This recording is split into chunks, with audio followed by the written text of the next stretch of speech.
Então, boa tarde a todos. Vamos dar continuidade ao ciclo dos homens gigantes, portugueses clássicos. Hoje, com a conferência do professor Benilson Velho sobre a teoria da justiça de John Rawls. O professor Velho possui graduação em Economia pela Universidade Federal de Santa Catarina em 95, mestrado em Sociologia Política pela UFSC em 98, doutorado em Filosofia pela Universidade de São Paulo em 2004.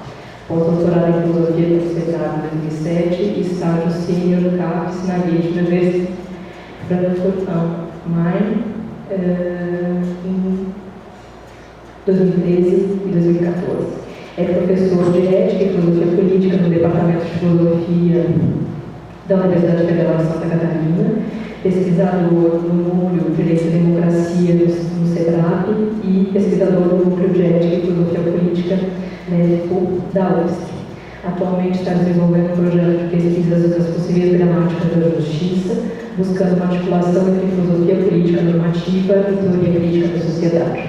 Eu passo então a palavra ao professor Benilson e agradeço pelo aceite do convite. Obrigada, boa conferência a todos. Boa tarde a todas e todos. Agradeço o convite da Marina, também do Gabriel e as demais pessoas envolvidos na organização desse ciclo de conferências, parabenizar a iniciativa, eu acho, tenho acompanhado todas, não aqui presente, mas olhei as gravações e o alto nível que está sendo discutido, dos autores, das pessoas que discutiram. É claro que agora, na próxima hora, talvez o nível vai cair um pouquinho, né? Afinal de contas, eu vou falar de um autor, John Rawls, que para muitos não é um gigante. Eu vou citar um exemplo. Anos atrás caiu nas minhas mãos um livro do Alan Bloom. Alan Bloom é aquele clássico conservador americano, né? Que começa seus ensaios dizendo assim, companheiros elitistas. Né? Em que ele tem um livro, esse livro, né, do declínio da cultura ocidental, que é uma espécie de lamúria, do fato das pessoas não saberem mais decorar Shakespeare, né? Não conhecerem Stendhal, essas lamúrias típicas de pessoas que acham que nós estamos numa época de decadência, perdemos os grandes valores da cultura e tal. E aí ele tem um livrinho chamado Gigantes e Anões, que é uma coletânea de ensaios de 1960 e 1990. E lá tem um ensaio sobre o John Rawls, chamado John Rawls e a tradição da filosofia política, e o John Rawls está colocado lá dos anões. Claro, e as razões que falam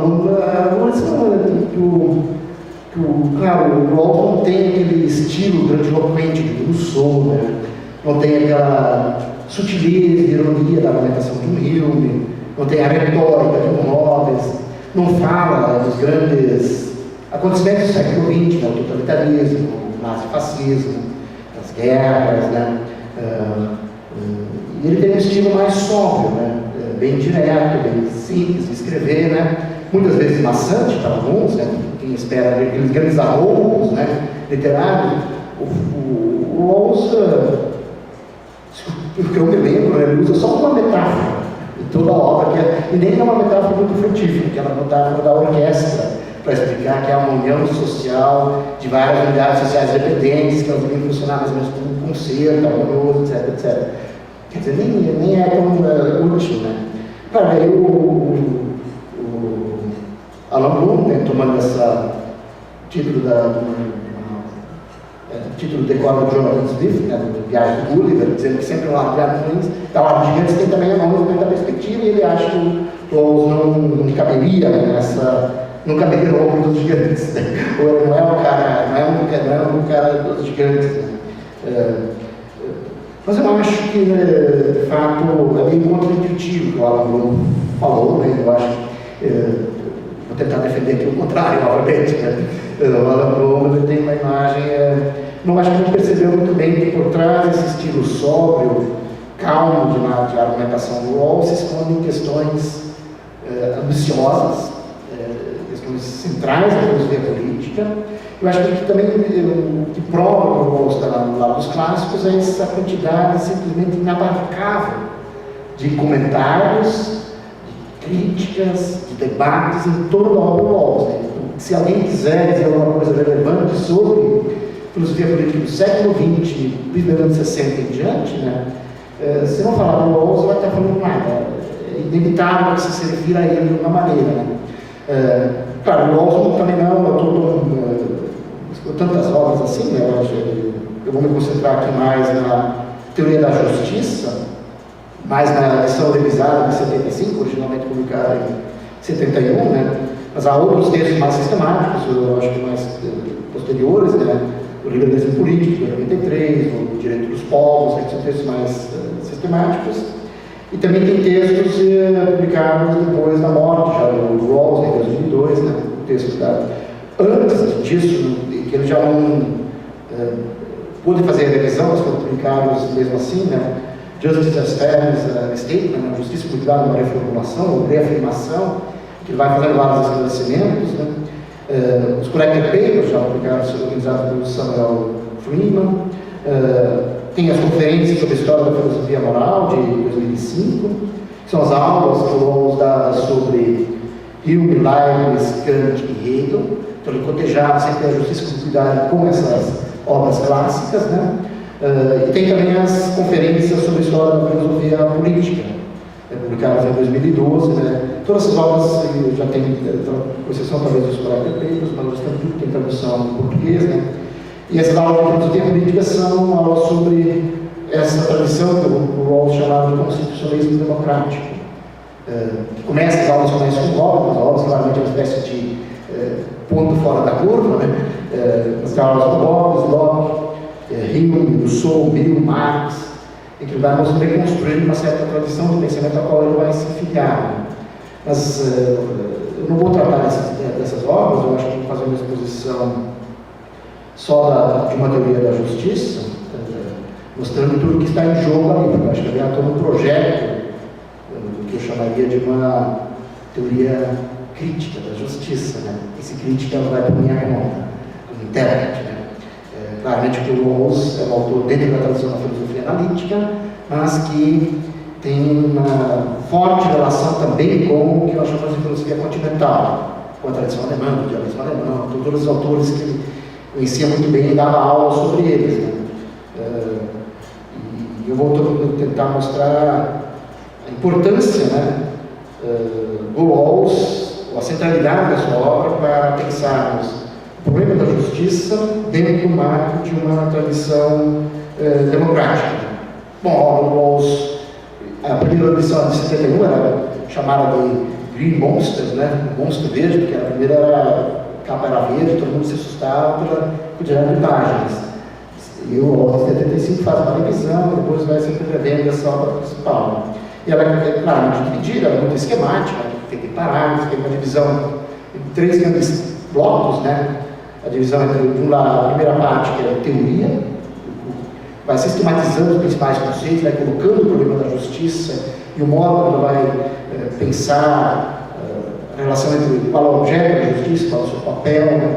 Aqui, como é que se justifica os princípios de justiça, explicita todo o procedimento de justificação, né?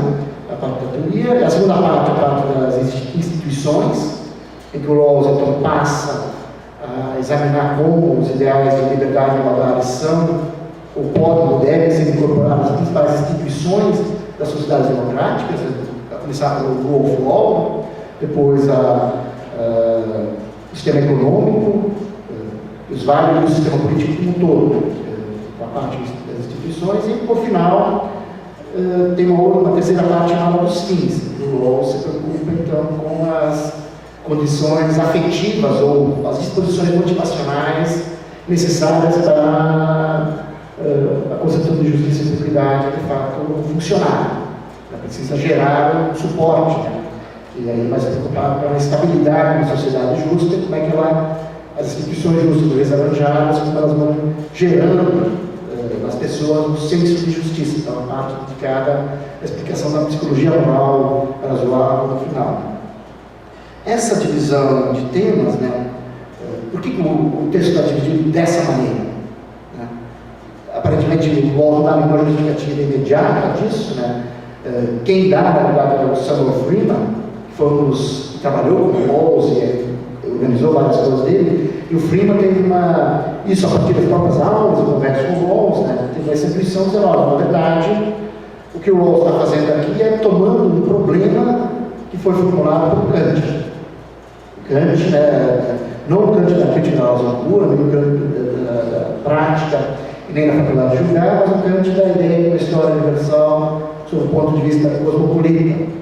Texto escrito em 1784, em que o Kant, lá, bastante, está analisando a ideia de como se pode ver na própria história indícios que nós estamos indo para o melhor, para a criação de uma constituição justa, uma sociedade bem ordenada.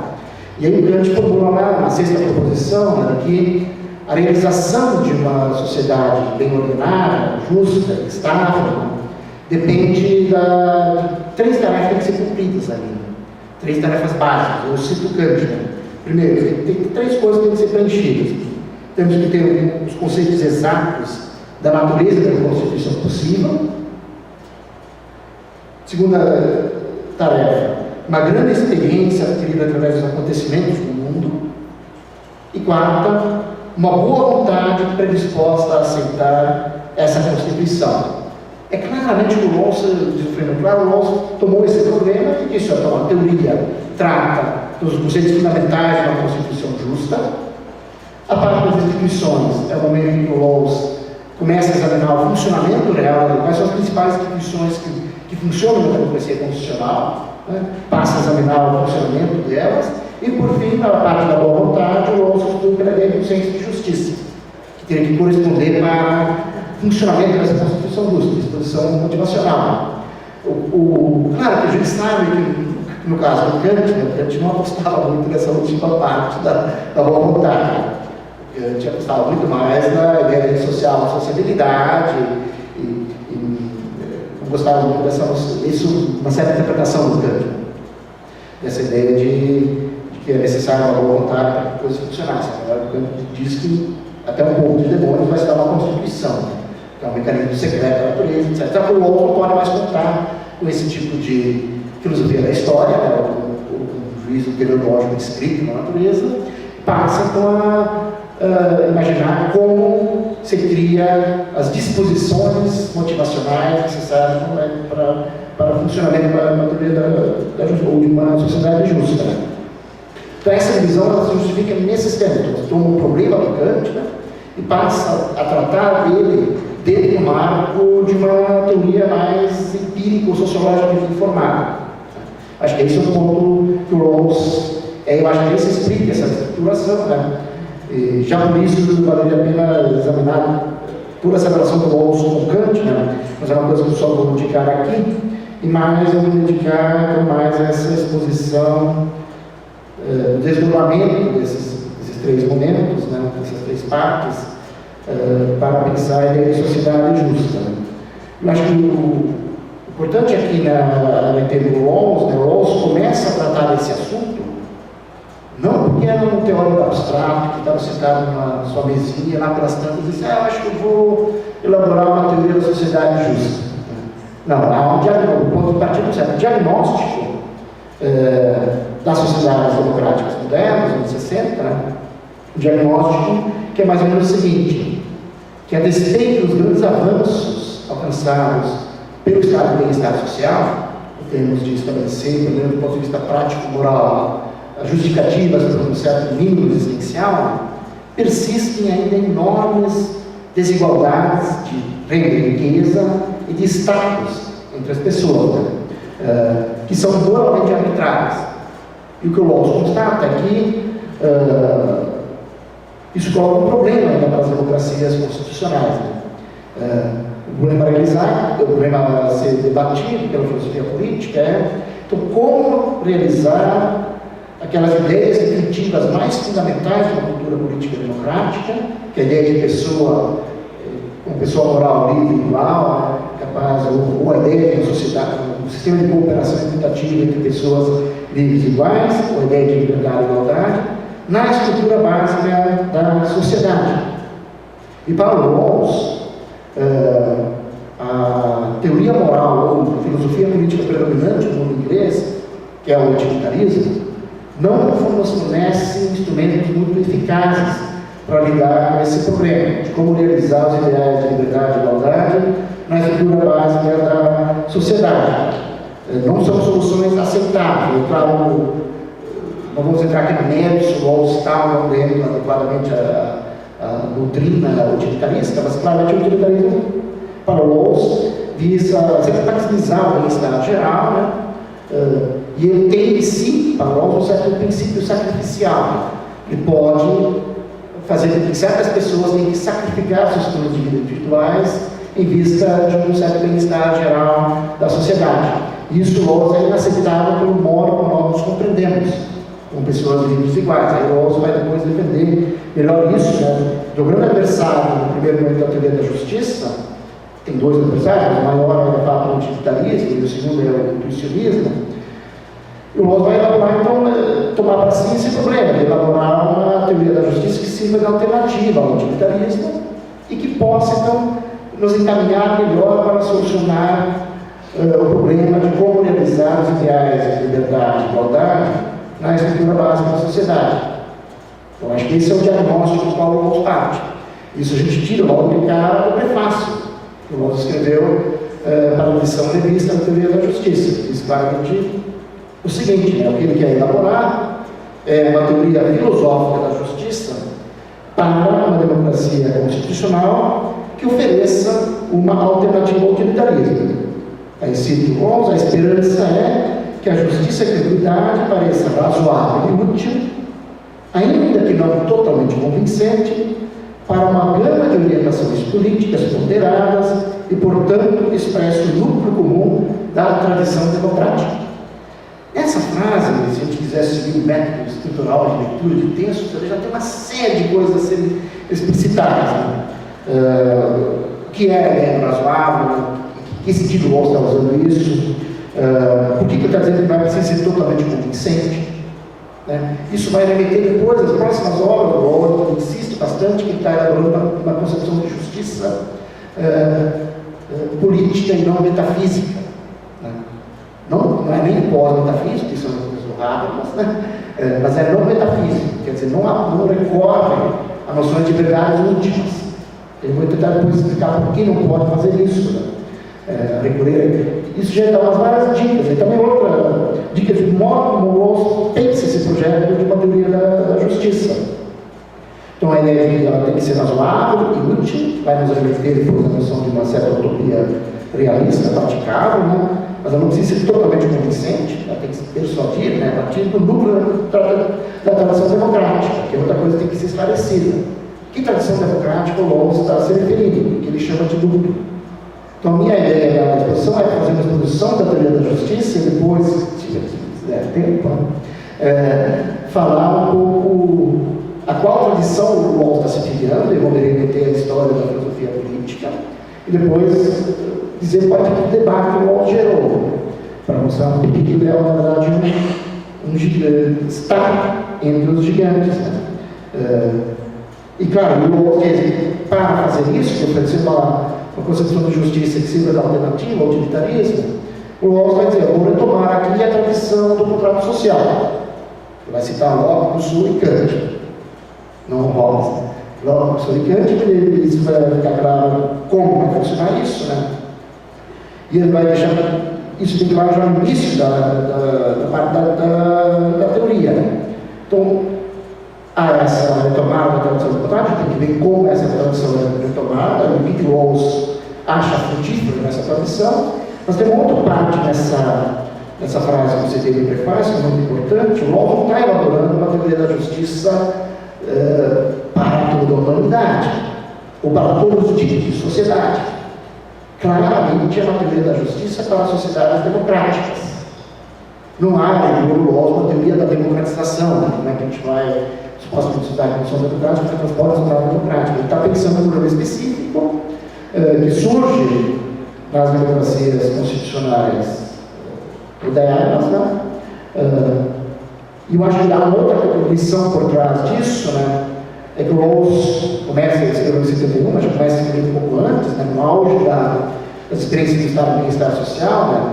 E eu acho que lendo o Rawls há um ponto importante, né? Quando começa o problema da justiça do Rawls, né? Ele começa depois que um certo mínimo existencial está assegurado. Então, do ponto de vista da justificativa moral, não tem como a gente retornar para aquele estado bem-estar social, do ponto de vista prático-moral. Então, coisas, por exemplo, que a pessoa tem que morar, que ela tem que se alimentar, que ela tem que se vestir, que ela deve caminhar no espaço público sem ser humilhada. Isso logo não discute, porque ele está dando uma decisão óbvia. Isso não é um problema da justiça. Isso é um problema do dever moral que nós temos com as pessoas, né? Se nós quisermos continuar essa aventura chamada democracia. Então, a coisa que você não precisa ficar discutindo, né? Que a pobreza é algo abominável. Você fazer uma teoria, né?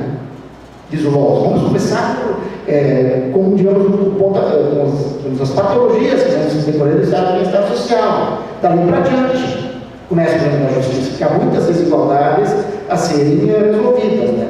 Eu vou depois mostrar no final qual é a real posição do Rawls. Pode talvez surpreender muitos, né, que vêm Rawls como sempre um paladino da chamada tradição liberal, né, do liberalismo. Eu acho que isso é uma coisa também que deveria ser esclarecimento, né? Para nós, brasileiros, do liberalismo é uma espécie de palavrão, né? Se quer xingar alguém, se chama ele de liberal. Justamente porque é uma espécie de insensibilidade para o sofrimento alheio, uma espécie de desmonte do Estado, sempre está associado com certas metafísicas do indivíduo, o fora é livre, cada um é responsável por tudo que acontece na sua vida, pelos seus fracassos e sucessos. Essa visão individualista, né, que convive com relações também assimétricas no mercado, na vida pública. O liberal, para nós, é um palavrão. Né? Mas o Rawls é da tradição liberal americana, que é uma coisa diferente lá. Né? Liberal é uma coisa progressista e quase socialista. Está quase ali. O Rawls, depois que vai discutir as instituições, ele vai esclarecer bem qual é a sua posição. Então, eu acho que ele tem que assumir esses vários pressupostos da teoria da justiça e não fazer perguntas que ela não está fazendo. Então, ela está se perguntando de uma concepção de justiça para democracias constitucionais que já passaram pelo estado de bem-estar social. Então, depois a gente tem que ver se essa agenda é a nossa ou não, isso é um outro assunto. Então, claramente tem essa preocupação. O Rawls acha que certas coisas estão óbvias. A democracia constitucional não precisa tomar uma defesa da democracia. Essa defesa os clássicos já fizeram. Você pode ler, não é preciso defender o Estado de Direito. Isso o Rawls fez, né? Não é preciso defender o consentimento livre nacional, a lei de igualdade política. Isso o Locke fez. Precisamos defender que a sociedade moderna tem patologias, que nós temos que elaborar uma alternativa a essas patologias. Isso o Rousseau nos mostrou. Para onde vai, para onde nós devemos caminhar. Então, haja uma série de pontos pacíficos, diz o Rawls. Por isso não vai elaborar eu já parte da democracia. Então, a justiça é para pensar também para diante. O que nós temos que pensar agora, e isso muda radicalmente o problema, né? Não é mais a fundação da sociedade, não é mais a natureza do poder, da soberania, esses temas clássicos da filosofia política moderna. O que nós temos que fazer agora é como nós realizamos a ideia de sociedade justa. Como é que nós realizamos a ideia de liberdade e igualdade.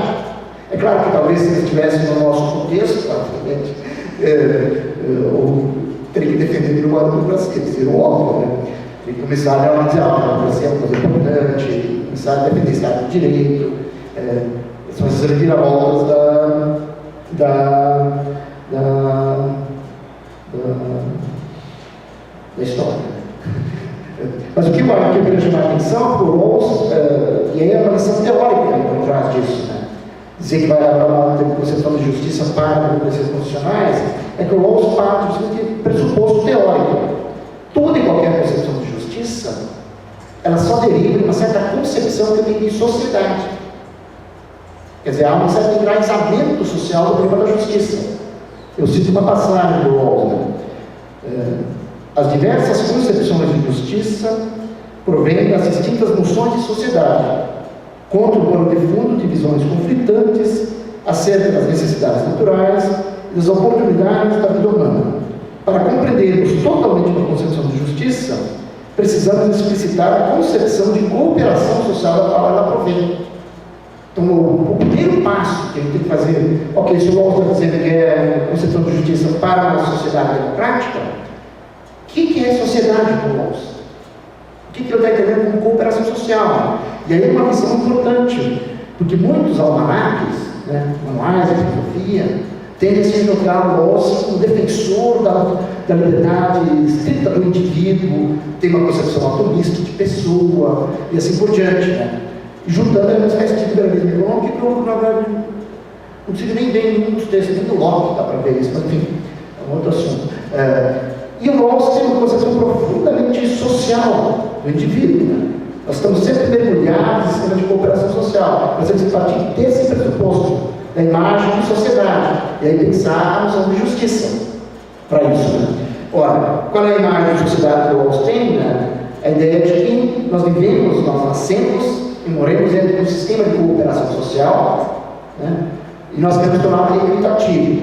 E essa imagem de sociedade é marcada, por um lado, por uma identidade de interesses.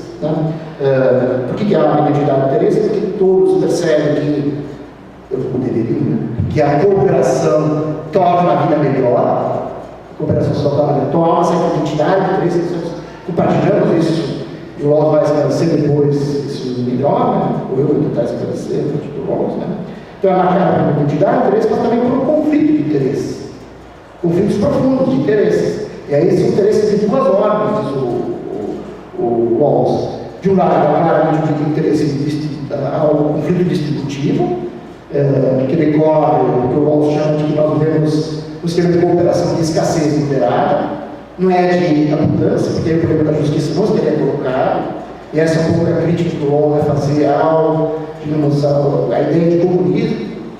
Posso falar comunismo?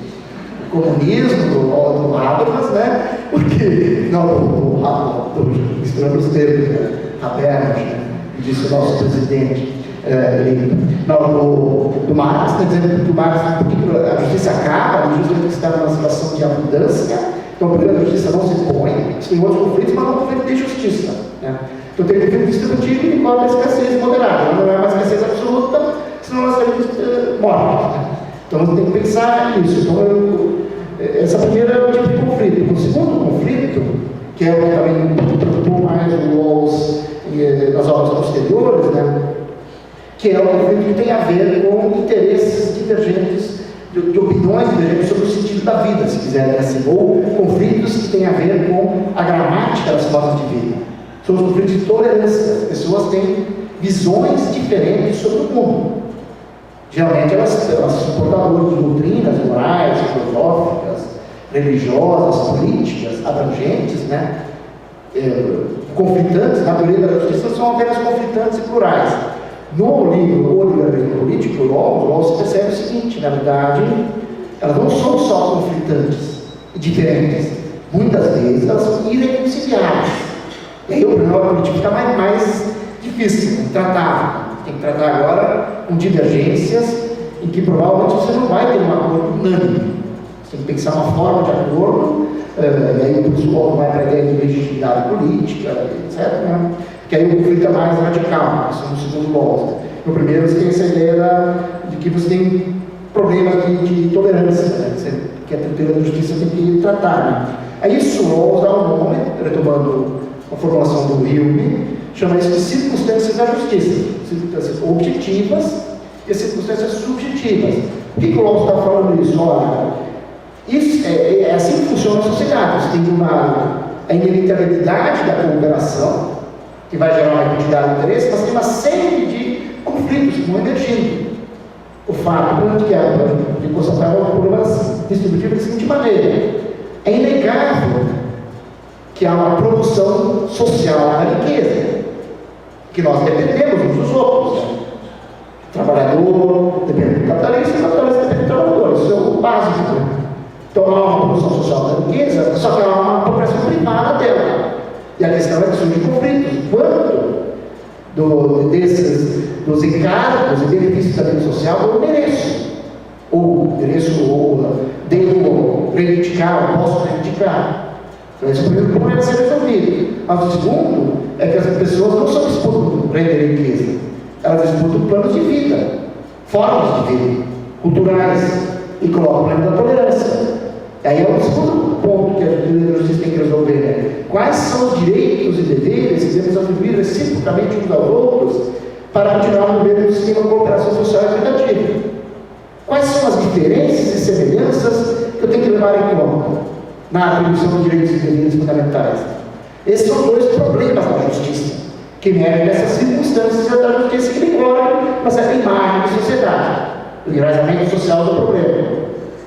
Aí o Rawls diz, bom, dado isso, qual é o papel, então, da justiça? O papel da justiça é fornecer, a teoria da justiça é fornecer uma base pública de justificação para que os próprios cidadãos cheguem a acordos políticos sobre essas questões fundamentais.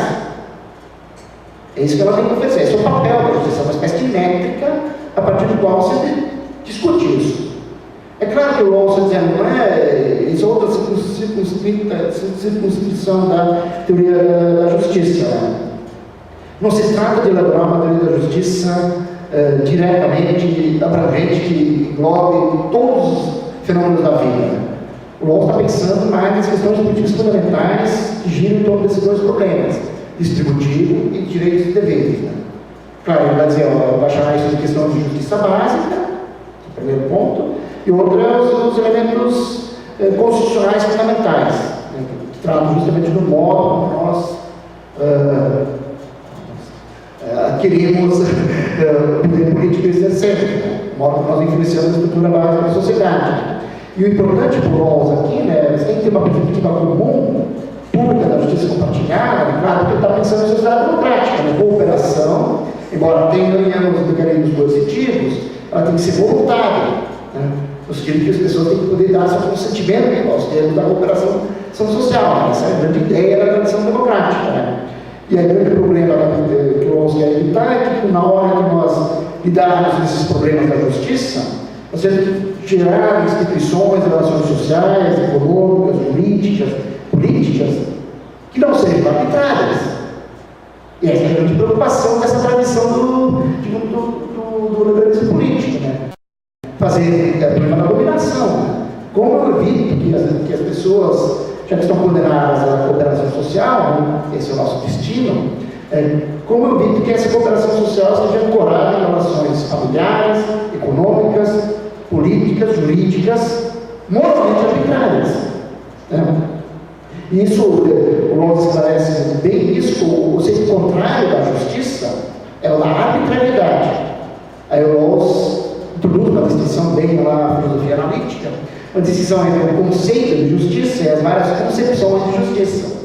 Então ele diz o seguinte, embora na sociedade possamos ter várias concepções de justiça, várias interpretações do que é devido a cada um, né, o princípio reflexivo da justiça, várias concepções, mas de todas elas há um núcleo comum que a gente pode identificar. Todas elas visam estabelecer uma métrica que elimina a arbitrariedade da vida social. Então diz o Rawls, né? Cito novamente. Quem defende concepções distintas de justiça pode então concordar que as instituições são justas quando não fazem distinções arbitrárias entre pessoas na atribuição de direitos e deveres fundamentais e quando as leis definem um equilíbrio apropriado entre as reivindicações das vantagens da vida social que sejam conflitantes entre si. É claro que isso dá uma margem a grande discussão. Né? O que significa uma distinção arbitrária e o que é o equilíbrio apropriado das vantagens da vida social.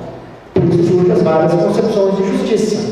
Mas é inegável que todas elas visam combater essa ideia da arbitrariedade no sentido mais amplo, né, da vida social. Né? E todas as concepções de justiça elas passam a especificar como eu lido com as diferenças e semelhanças das pessoas na atribuição de deveres fundamentais e na distribuição dos encargos e vantagens da vida em sociedade, né, da riqueza. Né? E eu acho que o Rawls, o papel da justiça, é eliminar, na hora que for atribuir isso, né, as relações de poder e a relação arbitrária da vida social. Né?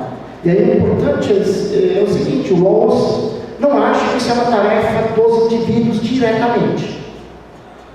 Quer dizer, o objeto da teoria da justiça não são os indivíduos. No sentido que eu vou agora prescrever princípios que o indivíduo vai ter que começar a aplicar na vida cotidiana. Porque isso o Rawls é suficiente. suficientemente esperto, né, para saber que esse indivíduo, digamos, naufragou no mundo moderno. Nós estamos vendo o capitalismo. Né? O capitalismo é muito difícil de esperar virtudes dos indivíduos. Né? Por isso, a justiça do Rawls não é uma virtude individual diretamente. A justiça é uma virtude das instituições. O foco da teoria da justiça é o que o Rawls chama de estrutura básica da sociedade. Estrutura básica da sociedade, que é um conceito mais ou menos historicamente aberto. O Rawls usa de forma mais ou menos intuitiva, ele dá umas dicas, né, de quais são essas instituições fundamentais da sociedade. Depende de institucionais, podem ampliar ou não, mas ele claramente diz, ele elenca 4 tipos de instituições: a relação familiar, a família, o sistema de mercado, o rule of law, o império da lei, né, e tal, todo ele, e o sistema político. Claro, a gente poderia acrescentar a mídia, o gênero, como objeto. Isso historicamente vai variando. E o que o Rawls tem em mente aqui, né? O que é a ideia central? A ideia central é o foco da justiça não pode ser diretamente do indivíduo, porque esse indivíduo já, porque o Rawls não acredita que esse indivíduo é uma espécie de átomos sozinho, que ele parte da ideia de que esse indivíduo é formado pelas instituições. E o que é a tarefa de uma justiça é assegurar que o indivíduo participe como livre e igual nos contextos, nos principais contextos em que ele se socializa, que ele adquire uma consciência de si mesmo, em que ele adquire hábitos de comportamento e tudo mais. Então a ideia é tornar essas instituições básicas justas, proteger principalmente os contextos de socialização, integração e cooperação, onde são tomadas as instituições de tomar a decisão. Por quê? Porque o Rawls parte do pressuposto de que a nossa vida, mesmo as nossas disposições afetivas, as nossas oportunidades, a nossa liberdade, igualdade, são profundamente influenciadas pelas instituições. Elas determinam grande parte da nossa vida. É o contrário do que a gente imagina sempre o Rawls como defensor da liberdade dos indivíduos. Defende a liberdade dos indivíduos, está claro, é certo isso. Por isso está na tradição liberal. Mas ele está preocupado com as condições psicológicas, materiais, institucionais do exercício da liberdade. Por isso o foco é a estrutura básica da sociedade, os principais contextos que nós nos socializamos. E proteger o indivíduo significa não adianta só colocar lá um conjunto de direitos subjetivos fundamentais. Você tem que proteger a participação nesses contextos de socialização. Isso diz logo no início da teoria da justiça, no segundo parágrafo. Né? O objeto da justiça é a estrutura básica da sociedade. Por quê? Porque o Rawls parte da ideia que nós, indivíduos, né, estamos profundamente mergulhados em diferentes tipos de, vamos usar uma expressão, eticidades. Né? Nós temos diferentes, valorizamos a vida de forma diferente. Isso tem que ser levado em conta. Nós temos que proteger. E aí, não só diferentes, como também, muitas vezes, conciliados. Há uma pluralidade de concepções de vida digna, né? Ou de vida boa. E essa vida boa vai se armando, não na mente individual do indivíduo, em contextos concretos, de relações familiares, relações afetivas, vínculos associativos, né? Fanatismo, enfim, toda a ordem, né? E preciso pensar nessa pluralidade. Como é que, claro, o problema da política é como, uma vez que se aceita essa pluralidade, como é que se cria algum tipo de unidade, né? Como é que se cria algum tipo de perspectiva comum compartilhada a partir de pessoas que têm diferentes concepções do que é a vida boa, que é, digamos, o ganho do mundo moderno. Nós não temos mais uma imagem metafísica religiosa do mundo amplamente compartilhada que não pudesse ser o que é a justiça. Agora, a justiça vai depender de nós, mergulhar em diversas pluralidades e diferentes formas de valorizar a vida. Cara, aí a ideia central do Rawls, que é a ideia-chave acho que de todo o livro, uma tese que o Rawls defende em outras obras, né? Eu tenho que defender, dada essa pluralidade de concepções de vida boa, eu só posso mais defender a ideia de uma primazia do correto sobre o bom. Ou a primazia da justiça sobre o bom. Tem que defender isso. Porque eu não posso mais fundamentar o princípio de justiça recorrendo a uma concepção de vida boa, já que isso é objeto de extrema controvérsia, várias controvérsias. Então eu tenho que apelar para uma noção de correto, deontológica, que se oponha ou não se opõe, né? Que tem uma certa primazia sobre o bem e depois ver como é que isso vai se conciliar. Mas essa ideia da primazia do correto sobre o bem tem dois tipos de interpretações. A primeira interpretação é a ideia de que existe uma inviolabilidade da pessoa que nenhuma consideração do bem-estar geral ou de cálculo político pode violar ou sobrepujar. Né? A sociedade tem que considerar as liberdades da cidadania igual, elas não estão sujeitas, tem que considerar que elas não estão sujeitas à negociação política nem ao cálculo de interesses sociais. Aqui o Rawls claramente se referia à formulação que o Kant dá a uma das formas do imperativo categórico, né? A fórmula da humanidade. Considere sempre a humanidade em você mesmo e no outro como um fim e nunca como um meio. E o Rawls está pensando nessa. Mas, normalmente, quando eu falo da inviolabilidade da pessoa, não significa um indivíduo liberal abstrato que calcula interesse e escolha. Ele está pensando nesse indivíduo enraizado em vários contextos de socialização. Proteger essa inviolabilidade, ou fazer valer essa inviolabilidade, implica também fazer com que esses contextos de socialização sejam justos. Né? Essa é a primeira interpretação. E a segunda interpretação dessa ideia da primazia da justiça sobre o bem tem a ver também com o fato do pluralismo, é que os princípios de justiça não podem mais ser justificados recorrendo a algum tipo de doutrina moral, filosófica, religiosa abrangente. Você tem que agora encontrar um ponto de vista neutro.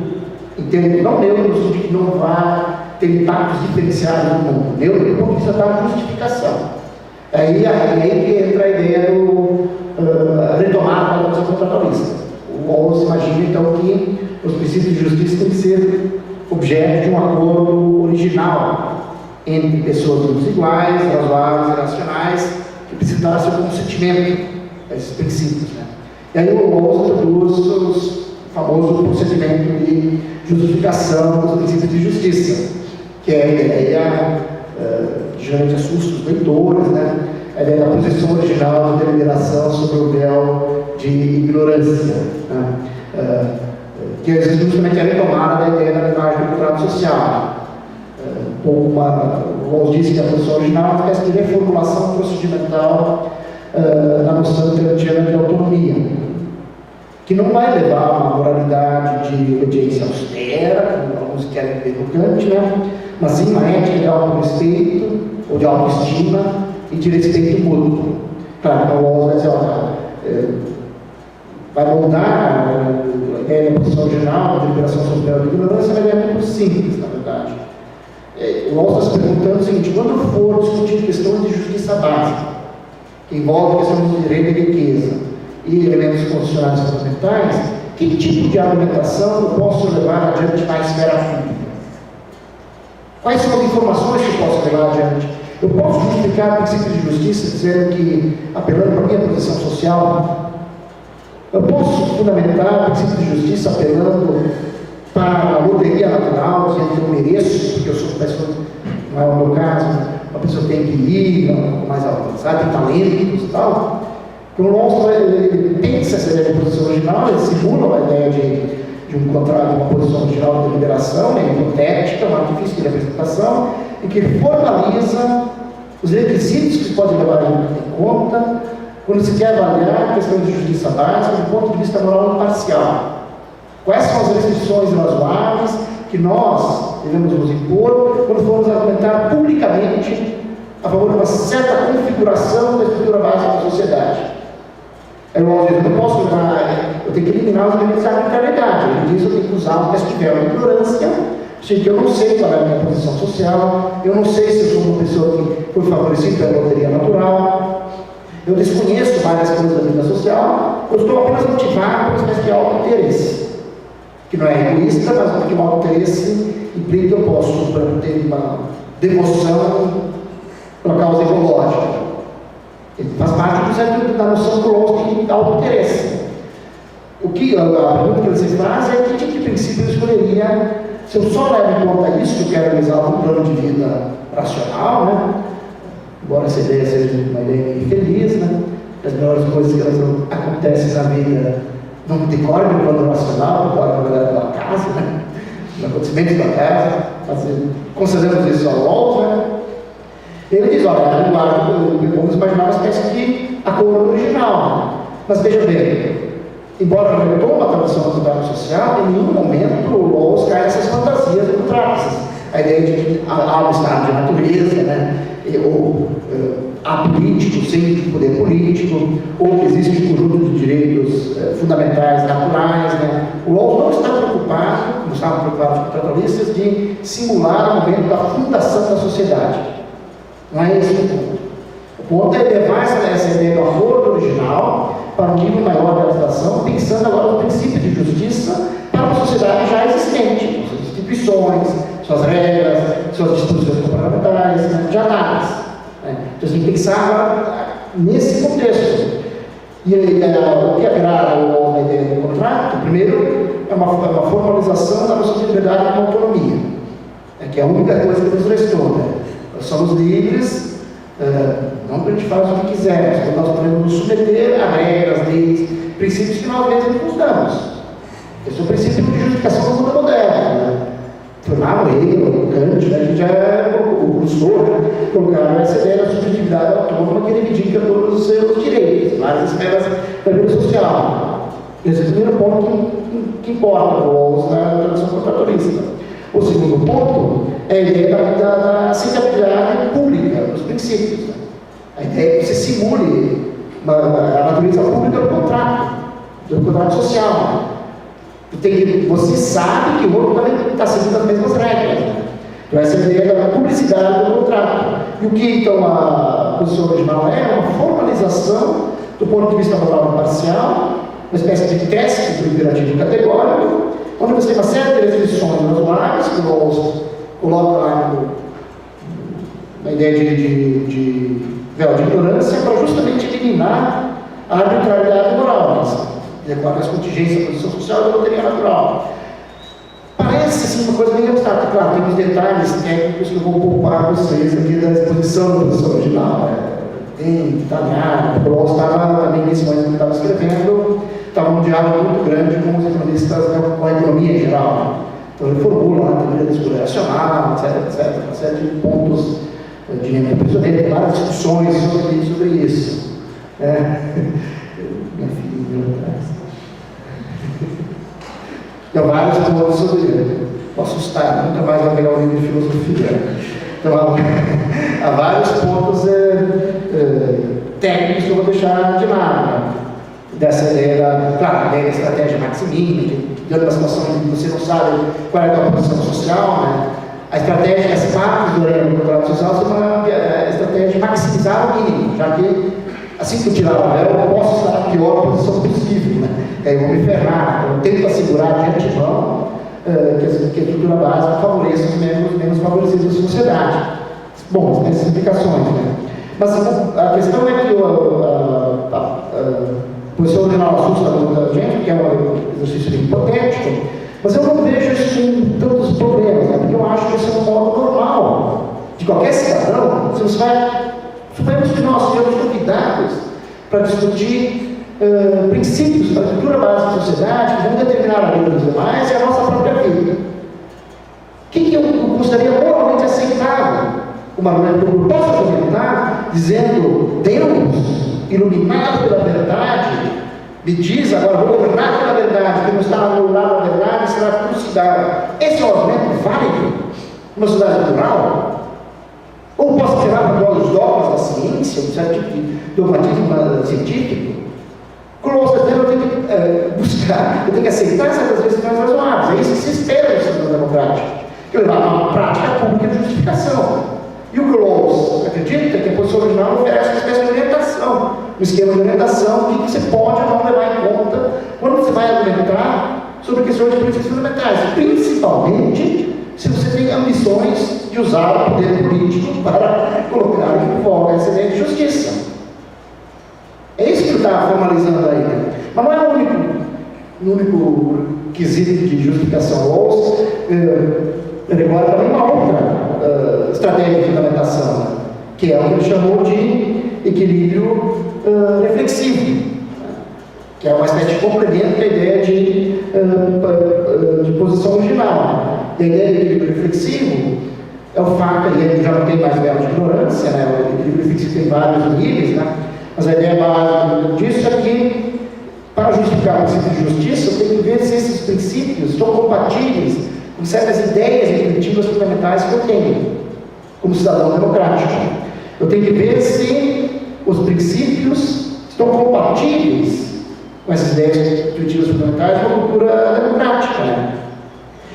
O Rawls chama de juízos bem ponderados. E aí, o método de justificação não é lá, digamos, geometria moral da posição original, que é uma expressão que o Rawls usa, só uma vez também, que é meio acordo unânime. A ideia do equilíbrio reflexivo é um jogo de idas e vindas, de ajustes entre princípios de justiça, juízos particulares sobre situações agora e ideias reflexivas mais fundamentais. Aí o Rawls diz: há uma série de ideias reflexivas fundamentais na sociedade democrática.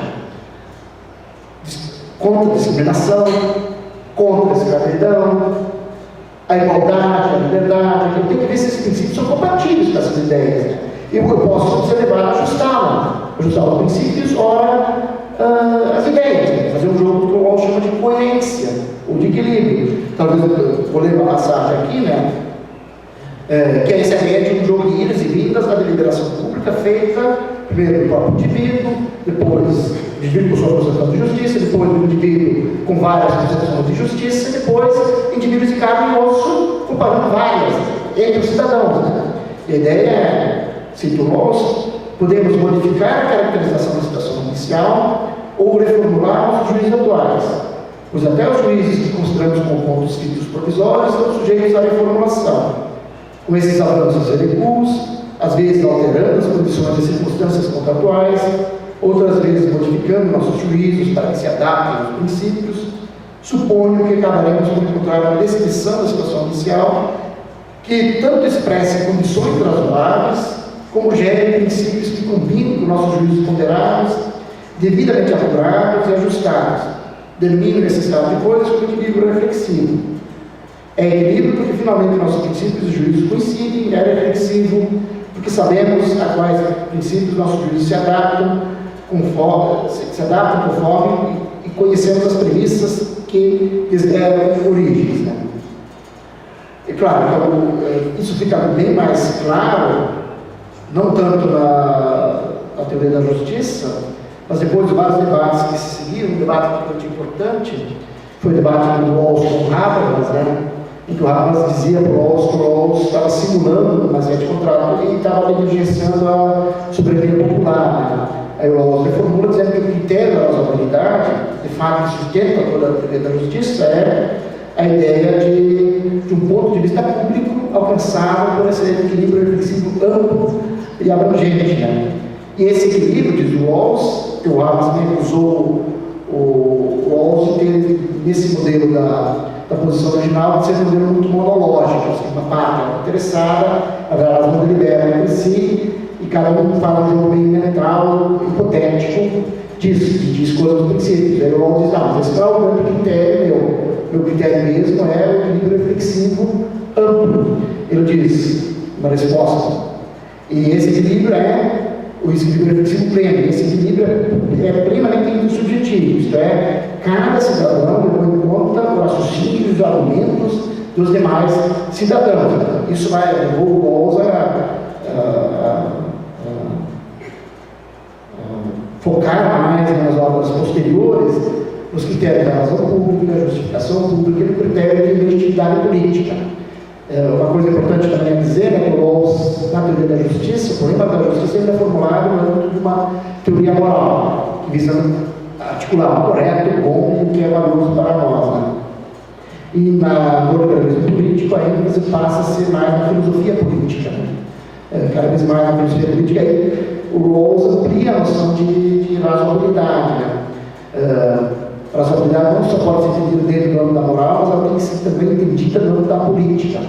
Então, o razoável é aquilo que todos nós podemos aceitar do ponto de vista de um acordo unânime, que é a ideia da posição original, mas depois percebe que há um outro problema, que é o problema também do Kant, da passagem do moral para o direito.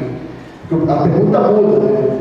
Não é só o que nós podemos citar por boas razões e tal, agora é o que eu posso legitimamente esperar dos outros. Né? Então é uma pergunta um pouco diferente, né? O que é razoável esperar dos demais? Né? Que é a pergunta da legitimidade política. Né? E o Locke passa a se dedicar mais à ênfase dessa dimensão pública da justificação. Passa a surgir então a ideia do conceito sobreposto, que é um modelo do equilíbrio reflexivo pleno, a ideia de legitimidade política, ao lado da ideia de justificação. O que, claro, muitos acusam do Locke de ser um pouco assim, não muito específico sobre qual tabuleiro nós vamos jogar. No da posição original ou do equilíbrio reflexivo. É como se alguém criticasse o equilíbrio reflexivo e dizia, não, se você deixar esse jogo líder, ele fica muito vago. Aí o Locke não, você tem a posição original. Se alguém vai na posição original, o Locke não é problema. O importante é que os princípios de justiça sejam justificados num leque amplo de juízos possíveis, né? Vários níveis de generalidade. Tem argumentos morais, argumentos políticos a favor dos princípios de justiça. Claro, eu acho que aquilo que o Rawls está tentando fazer é articular diferentes tradições, né, da filosofia política moderna. De um lado, Kant, né, junto com Hume. Né? Que como o Rawls diz nesse segredo de equilíbrio reflexivo, no final da primeira parte da teoria, né, ele diz que se os princípios de justiça conseguem passar por esses vários testes de justificação, poderia considerá-los como sendo a melhor descrição do que ele chamou de nosso senso de justiça, de nossa sensibilidade moral ou dos nossos sentimentos como cidadãos vistos de pessoas livres e iguais. Né? Então, Rawls se inscreve também nessa teoria da parte da teoria dos sentimentos morais. Né?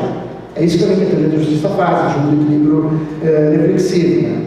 Bom, essa é parte da explicação da primazia do justo sobre o bem, que se desdobra essas duas teses, da tese da inviolabilidade da pessoa, e você protege essa pessoa das suas vulnerabilidades, focando na estrutura básica da sociedade, não nos indivíduos, e você tem um procedimento de justificação dos princípios de justiça.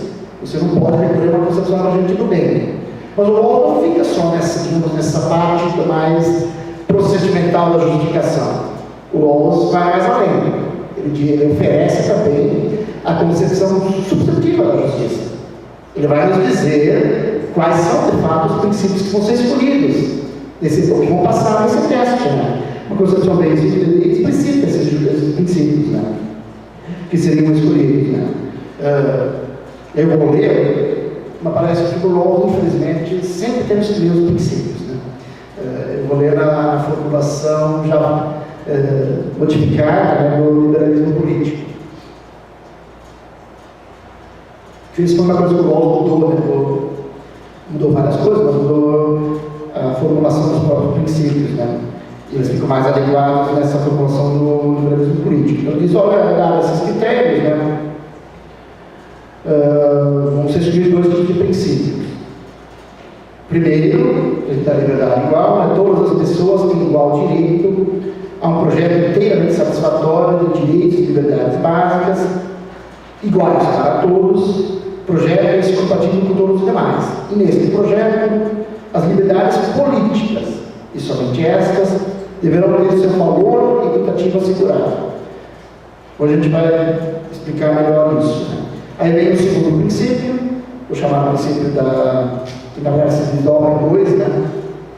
Que as desigualdades sociais e econômicas devem satisfazer dois requisitos. Primeiro, devem estar vinculados a posições e cargos abertos a todos, em condições de igualdade equitativa de oportunidades. E segundo, devem representar o maior benefício possível aos membros menos privilegiados da sociedade. O princípio da igualdade de oportunidade é famoso, muito discutido, mas eu não vou discutir isso aqui, o princípio da diferença. O princípio da diferença que o Rawls está pensando no primeiro princípio, é a igualdade, né? É de iguais liberdades para os indivíduos. Claro, ele vai chamar de princípio da liberdade, mas o foco está na palavra igual, que aparece o tempo inteiro. O Rawls é um igualitarismo democrático. As mesmas liberdades. E depois, o segundo princípio é a realização dessas liberdades básicas. O que o Rawls está pensando é que ele tem que respeitar uma espécie de ordem lexical. O primeiro princípio tem que ser satisfeito, aí vem o segundo, né? Agora não podia sacrificar a ideia de liberdade igual.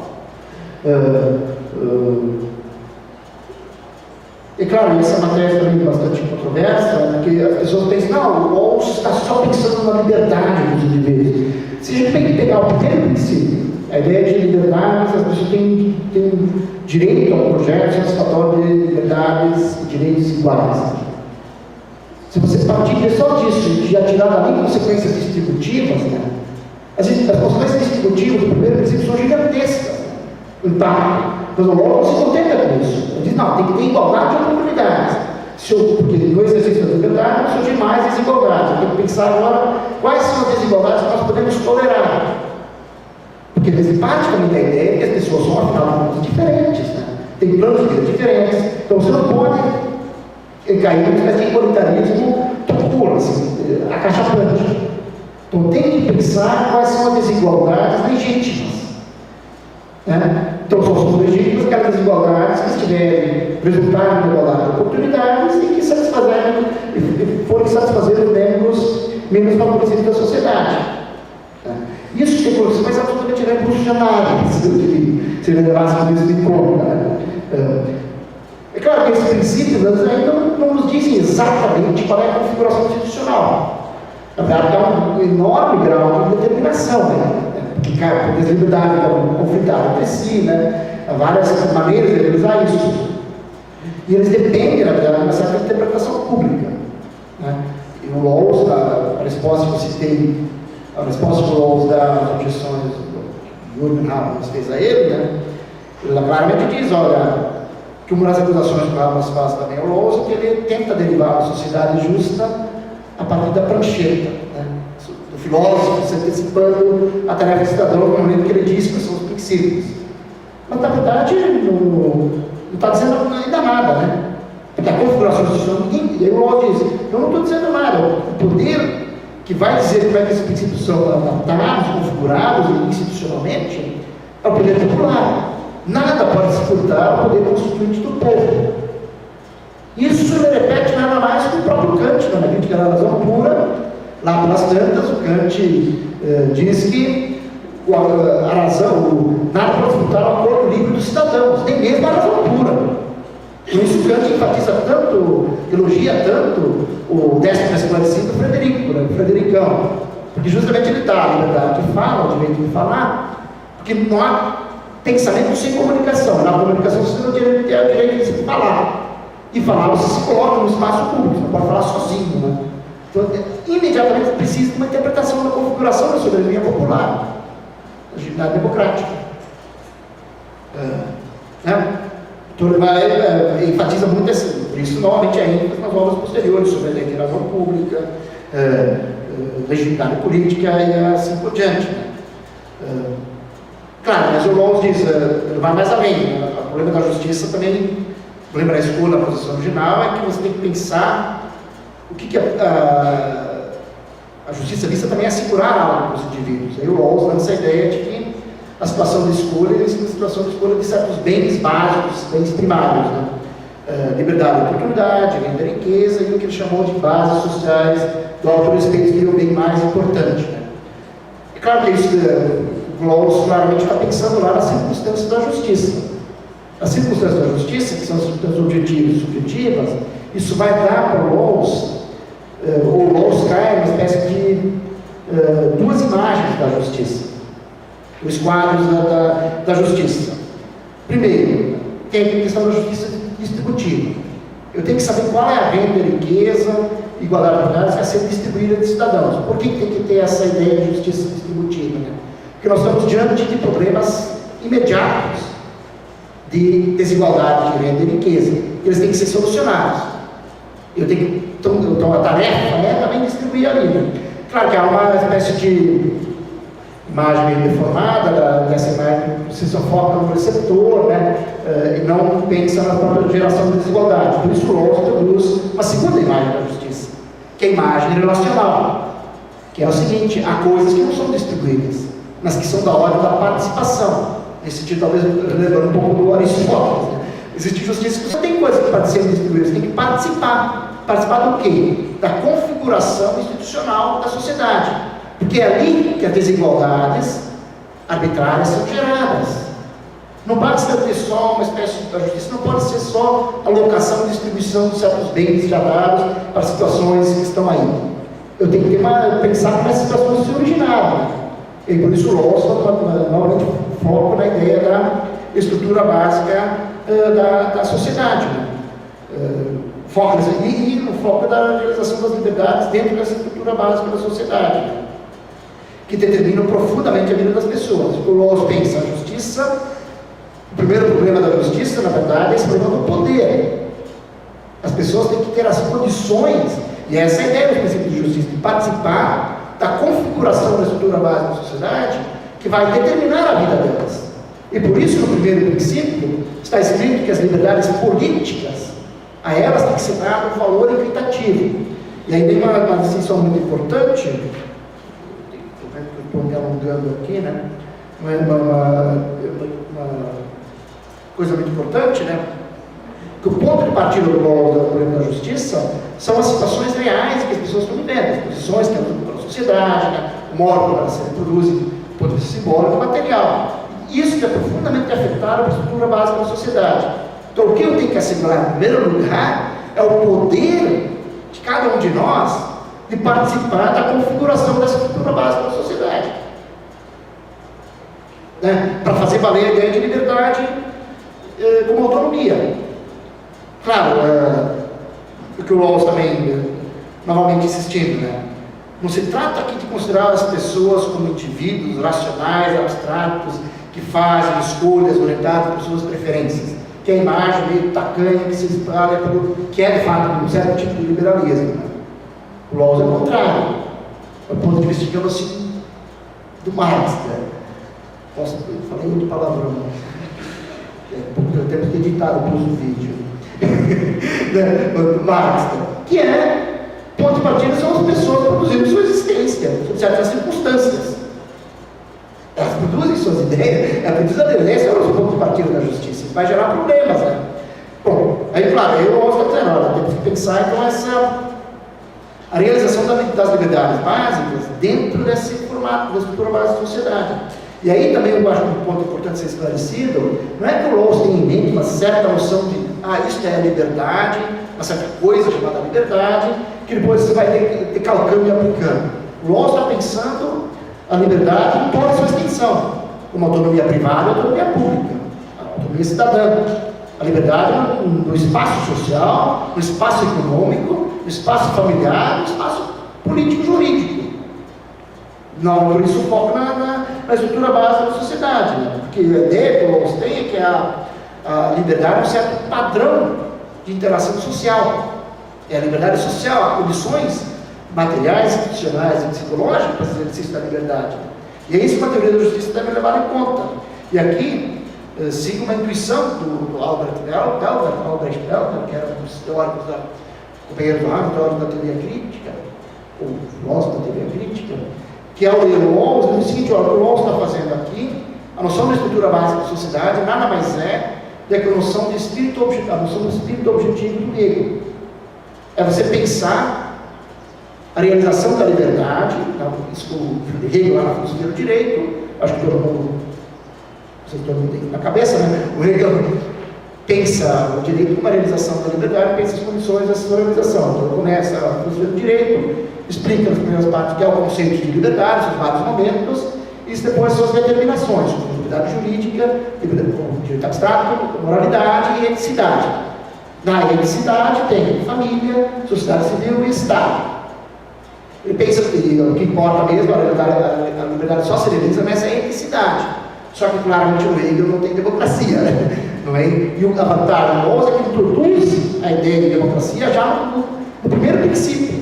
A ideia de participação igual nessa eticidade. Quando pensa na eticidade democrática. E você pensa o exercício da liberdade em toda a sua extensão. Né? Como um padrão de interação social. Isso está, depois o texto vai ser publicado, isso está demonstrado ipsis verbis, né? Escrito. para não dizer que eu estou inventando um Rawls, né? Forçando. Então, e aí, claro, o Rawls tem essa impressão que o Rawls está seguindo um certo problema posto pelo Hegel, né? O problema do mundo moderno. Como é que você concilia as pessoas, às vezes, que a eticidade se perde nos seus extremos, né? Como é que se liga o ideal da liberdade dos modernos, né, com o ideal da comunidade ética dos antigos, né? Para formular em termos mais... Aí pensa várias instâncias de mediação. E é essa parte que o Rawls se dedica quando vai estudar as instituições, a segunda parte, né? As várias instituições. Ele começa a dizer assim, vamos começar... claro, ele é bem, digamos, liberal. Ele tem que pensar o caso clássico de realização da liberdade, com liberdade de consciência, de manifestação, menor tolerância, vai para o problema da liberdade política, para a liberdade jurídica, o rule of law, né? E principalmente depois vai pensar a dimensão econômica da liberdade. E aí surge um outro ponto importante nessa discussão, né, que lá por bastante é relativamente claro que o Rawls defende a ideia de democracia deliberativa, da razão, as liberdades de consciência, manifestação, as clássicas liberdades civis, políticos e sociais, está dado. Mas o Rawls se dedica a uma discussão que eu acho bem interessante, né, que é a discussão sobre qual é o sistema econômico que estaria mais adequado à justiça com equidade. O Rawls analisa 5 tipos, né? Deixa eu contar aqui, são 5 mesmo. Primeiro, o laissez-faire, né, o capitalismo normal, o livre mercado. O Rawls diz, não, fora de cogitação, há uma contradição profunda entre liberalismo político e capitalismo. Parece meio estranho, mas lá o capitalismo é uma forma de vida fracassada. O Rawls, essa ideia das loucuras do livre mercado, né, no sentido, não é compatível, né, porque deixa espaços enormes para desigualdades brutais e arbitrárias, né. Ele passa a discutir o socialismo de Estado, né, que seria uma espécie de planejamento central, que era uma discussão em voga nos 70 ainda, né, do socialismo realmente existente, também está fora da cogitação, que isso gera várias burocracias, enfim, ainda mantém também grandes desigualdades e status entre os cidadãos, então é uma ideia interessante. Bom, aí muitos tentam igualar o Rawls com a ideia de defensor do estado de bem-estar social. Aí o Rawls diz, não, também não. Por quê? Porque o estado de bem-estar social só lida, digamos, com os problemas já postos. Ele vai lidar com problemas distributivos. Né? Mas o que nós temos que examinar é como esses problemas se emergem. Nós temos que mergulhar nas estruturas de produção e reprodução material e simbólica da sociedade. Aí ele vai discutir outras duas alternativas, chamado socialismo liberal ou o que ele chamou de democracia dos cidadãos proprietários, que é uma ideia que ele tirou do programa do Partido Trabalhista Inglês, né, do pós-guerra, do Mead. Né? Tem um texto, não é o George Herbert, é o Mead, tem um texto sobre, escreveu o programa do Partido Trabalhista Inglês, né, que defendia coisas como a autogestão dos trabalhadores, a dispersão dos meios de produção, uma série desses quesitos de democratização econômica. E o Rawls encampa essa ideia. E há vários textos, né, de Joseph Ferris, né, que ele vai dizendo isso. Né? Não há nada de sacrossanto da propriedade, a propriedade tem que ser distribuída, nós temos que ter propriedade dos meios de produção. Ele vai dizer claramente que a propriedade individual é uma coisa que tem que ser mantida, porque só ele vai seguir os clássicos, que é uma condição da minha integridade, da minha independência. Eu posso dizer que essa garrafinha, bom, me foi dada, mas digamos, é minha posse. Né? Essas coisas básicas são isso. Agora, a propriedade dos meios de produção, quando gera desigualdades econômicas, impede que as pessoas realizem seus planos de vida, que possam viver de forma digna, tem que ser distribuídos, dispersos. O Rawls defendia a socialização dos meios de produção, né? A ideia de autogestão dos trabalhadores, né? Outros mecanismos, porque o Rawls está pensando justamente o seguinte, né? Por que eu tenho que pensar nisso, na igualdade econômica? Porque de fato, a economia é uma instituição, não é um conjunto de regras, assim, de preços e tal, que influencia grande parte da nossa vida. Não é? Não trabalhamos 8 horas por dia, no caso do professor, 24 horas por dia, né?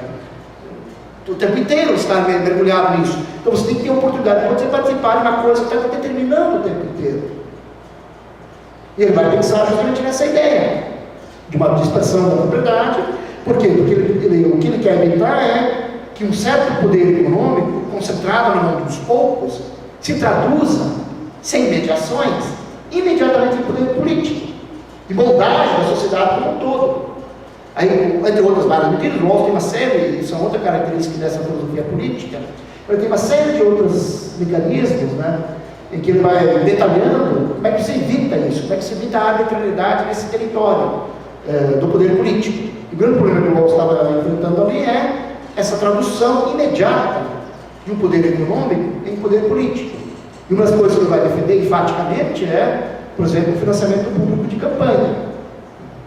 É justamente para você evitar isso, da igualdade de oportunidade. Pensando em termos concretos, e outras, a chamada democracia econômica. Tanto é que surgem vários textos recentes do Rawls, e tem um livro curioso chamado Rawls de Socialista Reticente. Quer dizer, é socialista, pero não tão radical, faz a revolução. Né? Porque a ideia é que você vai alcançando isso, que o Rawls de fato não tem uma teoria, digamos, da passagem, de como é que a gente vai para a democracia de cidadãos proprietários. Tem certas propostas, claro, aí o limite também da teoria, né? Mesma coisa com o problema da tolerância. Podemos formular certas regras gerais, mas no momento em que nós ultrapassamos, dizemos que isso não é tolerável, precisa ser prática. É um juízo prático que tem que fazer aqui e agora. Por isso o Rawls, digamos, não se contenta simplesmente com essa institucionalização jurídica formal da liberdade. Ele incorpora realmente o problema da realização efetiva da liberdade, do valor limitativo. As pessoas têm que poder fazer uso da liberdade. E é assim que se justifica esse enfoque do Rawls na ideia de sociedade justa. E só diretamente isso afeta os indivíduos, né? Aí a terceira parte, que é a parte dos fins, e que o Rawls vai dizer, olha, bom, se nós tivermos uma sociedade bem ordenada, se nós quisermos que ela seja estável, não só justa, mas estável, quer dizer, que as pessoas cultivem essas instituições, nós temos que pensar qual é o efeito, o impacto, a influência que essas instituições vão ter sobre a socialização das pessoas. E o Rawls acreditava que a concepção de justiça e comunidade ia gerar sua própria autossustentação, ia gerar no indivíduo um senso de justiça. Ele passa longamente discutindo como é que se forma o senso de justiça a partir das relações de autorrespeito, autoestima e autoconfiança que as pessoas vão tendo quando elas são socializadas em instituições orientadas por esses princípios de justiça. Então ele acreditava que, claro, essa parte do argumento que depois, tem várias pessoas estudando isso, duas estão sentadas ali, as perguntas que vierem sobre isso vou dirigir para elas, né? Que é a ideia das bases sociais do autorrespeito, né? E é uma parte que o Rawls depois vai reformular, porque vai ter problemas esse argumento da estabilidade, vai se perguntar várias vezes sobre isso e vai envergar para o domínio do político, né? Mas o que o Rawls tem em mente, né, que não dá para pensar uma sociedade justa, flutuando assim meramente só no ponto de vista material ou institucional. Eu tenho que pensar que tipo de base afetiva isso vai gerar, que tipo de disposição. E se não houver a ideia de autoestima e autorrespeito, as pessoas não vão ter motivos para serem justas. Então a ideia, ele diz, essa concepção, ela está mais de acordo com o modo como nós nos compreendemos. Né? Ele vai mostrar como é que surge essa ideia de justiça, por exemplo, uma moralidade de autoridade, né, que tem na infância, depois a moralidade de associação, depois a moralidade de princípios, juntando novamente, de um lado o Hilbert com o Piaget, uma espécie de mistura, assim, uma psicologia moral razoável, gerada pelas próprias instituições. O que ele percebe é que não basta pensar uma sociedade justa sem a criação, digamos, de uma cultura política pública de pessoas justas. A eticidade democrática tem que ser ancorada nas motivações. E a parte final é essa toda essa discussão dessa ideia do senso de justiça. Né? E eu acho que a noção de base social do autorrespeito vai adquirir uma dimensão gigantesca na obra, né? Que ela serve não só para justificar as liberdades básicas fundamentais, as instituições, mas a própria ideia da democracia. A democracia tem que gerar isso. Por isso a pessoa tem que ser respeitada como livre e igual. Então essa é mais ou menos a estrutura geral do livro. Né? Há várias questões muito pontuais que a gente pode discutir mais adiante. O que Bom, já falei muito, mas vou tentar ser mais breve agora. Por que o Rawls é um clássico, na verdade, né? Primeiro, porque ele se filia, e aí eu me remetei à história da filosofia política. O Rawls, ele segue uma certa tradição, né?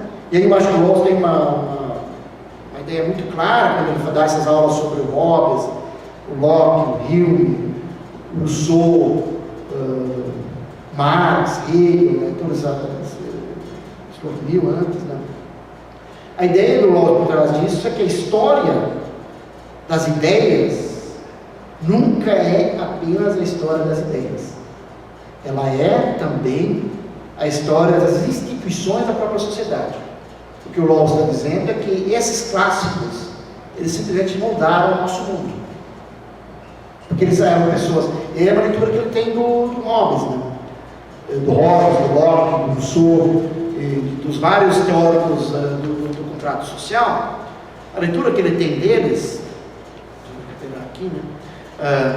É que todos eles principalmente o ponto de partida da reflexão dele não é um ponto de partida abstrato. Todos eles começam com o que o Rawls chama de um diagnóstico de época. Há sempre um problema de época, há um certo contexto de época, há uma imagem de sociedade que vai orientar a formulação dos seus princípios de justiça. Então eles partem dos problemas fundamentais de sua época. Hobbes, guerra civil, Locke, problema da sucessão, né? O Rousseau, que é talvez o grande herói do Rawls, né? Que justamente faz um diagnóstico no segundo discurso sobre a origem e fundamento da desigualdade entre os homens, faz um diagnóstico dos males da modernidade, propõe o contrato social como uma solução, junto com o Emílio. Quer dizer, há um diagnóstico de época.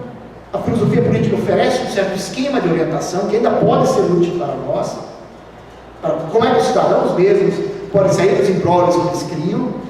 Tenta reconciliar os cidadãos com o núcleo racional de suas instituições, tarefa hegeliana, né, de mostrar que o que eles construíram na verdade não deve ser desprezado. Por exemplo, o esforço que o Hobbes faz para dizer: olha, pessoal, se continuarmos nessa toada, na guerra civil, vamos cair no estado de natureza do qual nós não vamos sair do razoável, a não ser violenta, talvez se sairmos, né? Que não se brinca com as instituições do Estado de Direito. E o Hobbes justamente quer mostrar então, que nós devemos obediência, sistema pessoal de leis, monta a arquitetura do Estado social, mostrando que há algo irracional, mesmo numa tirania. O Locke chamou de problema, mas o Hobbes era isso. Então você tem um diagnóstico de época, um esquema de orientação, uma reconciliação com o que há razoável e irracional nas nossas instituições e práticas, e no final as produtoras ofereciam uma espécie de utopia realista.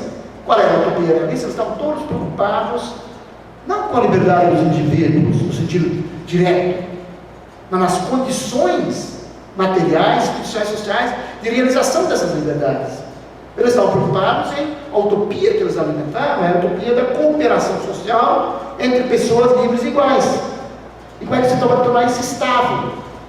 Então, essa leitura mais ideológica dos contratualistas, por exemplo, Léo Strauss, né, que diz que o Hobbes é o pai, o primeiro teórico liberal que defendeu os direitos fundamentais dos indivíduos. Né? Isso é fazer uma leitura reificante do Hobbes. É tirar, e o Rawls acha que a filosofia política tem outras tarefas. Né? E ele vai, nem esses teóricos, né, todos estavam preocupados, e eles foram moldando o que ele chamou de tradição do constitucionalismo democrático. E eles estavam profundamente preocupados com, e o tema geral deles é como eu elimino a arbitrariedade das relações sociais, políticas, econômicas, jurídicas e dominação. É a ideia da igualdade, diz o Rawls, né? Igualdade social, no caso do Hobbes é a igualdade jurídica, né? No caso do Locke é a igualdade política, porque ali o que o Locke está fundamentando é o direito dos cidadãos terem de decapitar ou tirar um governo autoritário arbitrário, que fere a lei da natureza. No caso do Rousseau, a igualdade que importa não é só jurídica e política, é a igualdade social, né? O diagnóstico é algo profundamente errado na sociedade moderna, na sociabilidade. E aí o contrato vem para justamente mostrar a superação desse problema. E assim o Rawls faz uma leitura totalmente, para mim, mais frutífera desses autores, uma espécie de espelhamento de texto e contexto, e dá uma lição interessante de como fazer uma história filosofante da filosofia, sem cair numa espécie de o erro que o Alan Bloom, que eu citei no início, fazer uma leitura reificante da cultura, no sentido de que existe um cânone de clássicos que eu vou, é como se estivesse entrando no supermercado, assim, né?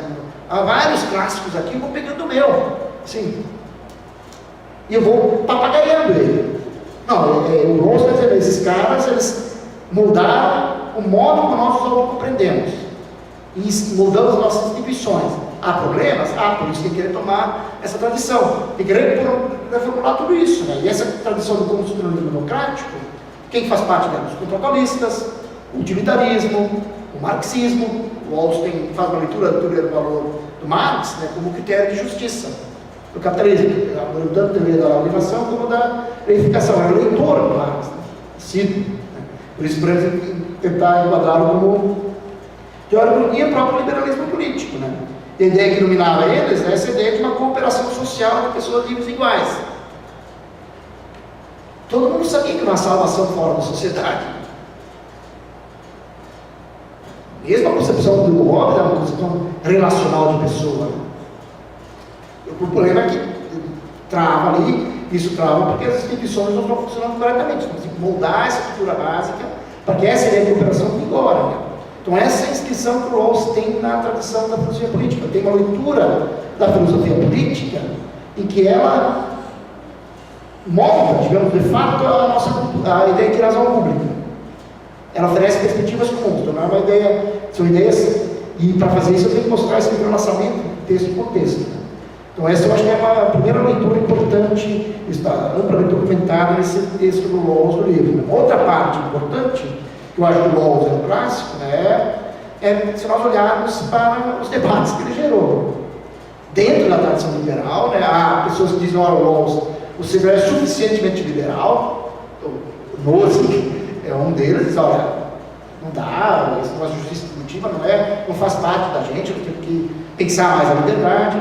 O outro que diz o contrário, Rawls, você não é suficientemente igualitário, temos que ser mais igualitários ainda, né? Aí você tem uma discussão dentro do que chamamos de comunitarismo, né? Vários tipos de comunitarismo que se confrontam com o Rawls, dizendo, olha, Rawls deixou de lado a dimensão comunitária da vida social, Rawls enfatizou muito a noção de indivíduo autônomo, que se interpõe seus fins. Os mais clássicos são leituras do Sandel, do McIntyre, e assim por diante, né? Há um debate muito importante com o feminismo, né? Vai dizendo, olha, Rawls, você está falando tanto em eliminar a vitalidade, mas você deixou uma espécie de família, uma espécie de só nomeou ela, mas você não entrou lá para ver a dinâmica real das famílias, né?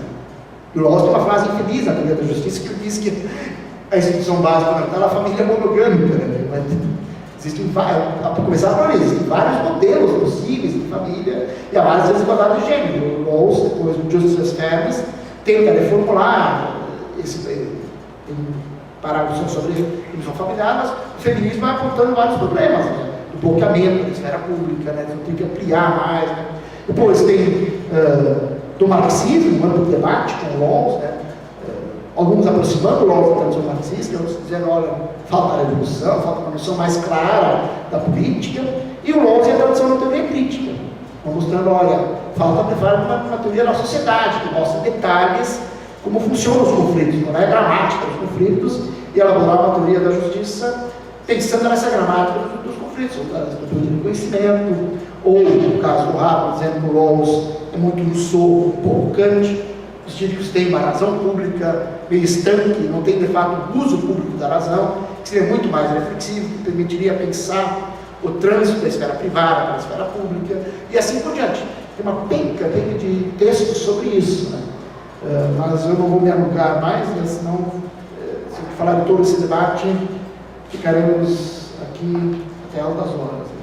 Então eu acho que eu vou ficando por aqui.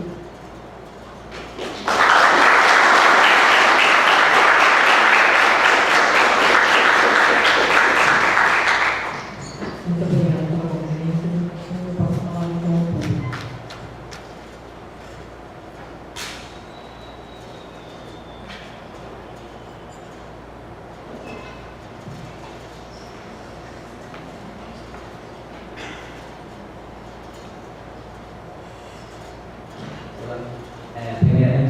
desculpas no meu português, estou assistindo, ainda estou melhorando o meu português.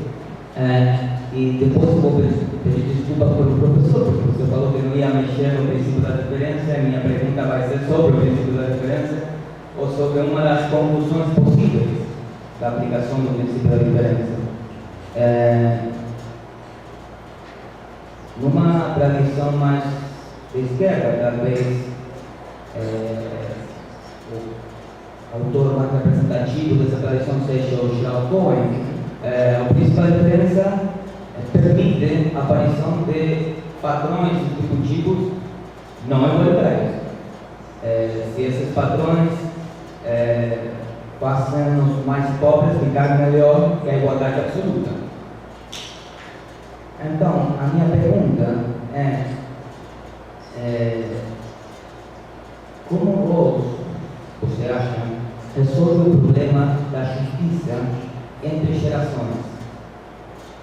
Porque se a teoria dele, o princípio da diferença, permite a ideia mesma de incentivos para melhorar a posição dos que estão piores, por que os filhos dos que vão ser beneficiados por esse padrão distributivo não igualitário não seriam beneficiados por uma loteria social injusta? Pareceria que a teoria de Rawls deveria levar a conta a ideia de apagar a herança, mas isso também vai em contra dos incentivos que os melhores têm para produzir mais e que os piores fiquem pior. Então, fica aí uma situação meio complexa. E como o senhor acha que o Rawls resolve, se é que resolve?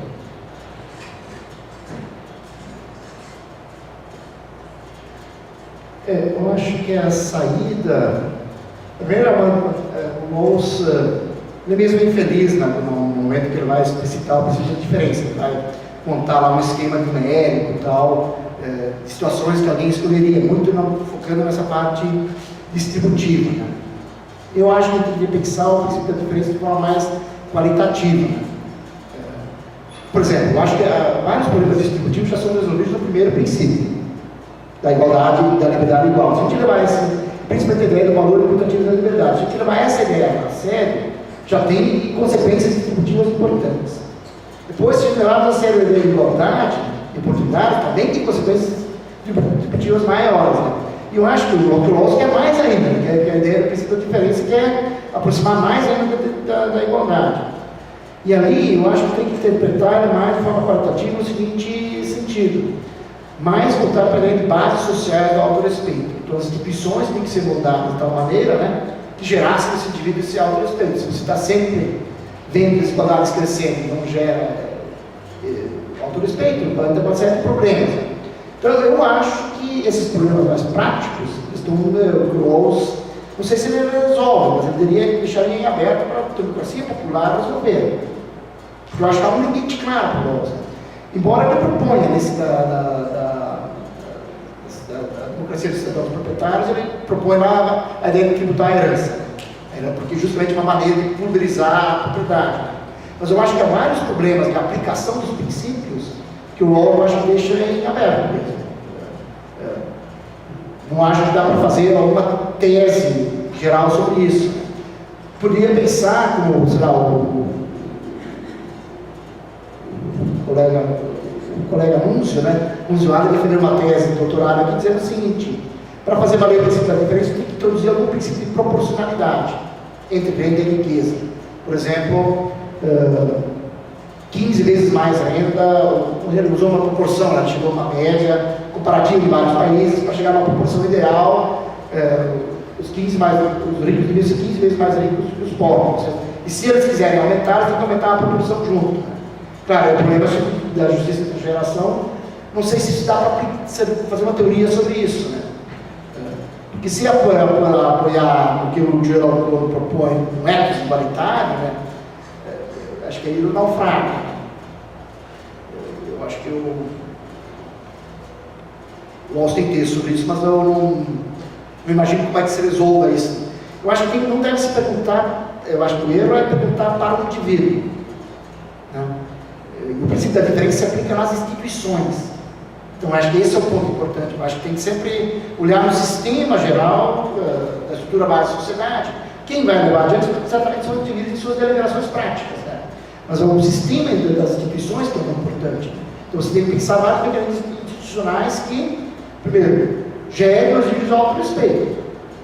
E aí você tem que fazer isso, pensar isso num jogo geracional. A ideia que o Rawls tem é que a justiça e a comunidade era uma espécie de projeto a ser levado adiante pela soberania popular. Essa é a resposta que ele deu ao Habermas. O Habermas estava dizendo assim, olha, Rawls, você, em certa medida, antecipa várias coisas em relação aos cidadãos. Você dá muitas coisas, diz quais são os bens básicos, você diz que dá propostas concretas, financiamento público de campanha, tributação de herança, socialização dos meios de produção, você não deveria fazer isso. Aí o Rawls diz, não, mas isso são apenas indicações, né? Mas eu como... E aí sabe que ele faz a produção política, eu como político me inscrevo também na esfera pública, mas quem decide isso são os próprios cidadãos. Eu acho que no caso aí, eu acho que a resposta... Porque não dá para fazer teoria sobre todos esses pontos. Eu acho que esse que o Rawls tem também, eu acho que por isso tem que pensar o vínculo umbilical entre justiça e democracia, nesse sentido de uma democracia soberania popular. Eu sei que não é uma boa resposta dizer se vai para a soberania popular resolver, né? Mas há claramente limites, né? Por exemplo, o que são boas razões do espaço público? Não dá para fazer uma teoria sobre isso. Eu posso fazer uma teoria meio que dos procedimentos pelos quais os próprios cidadãos, por isso, não sei se não é uma resposta.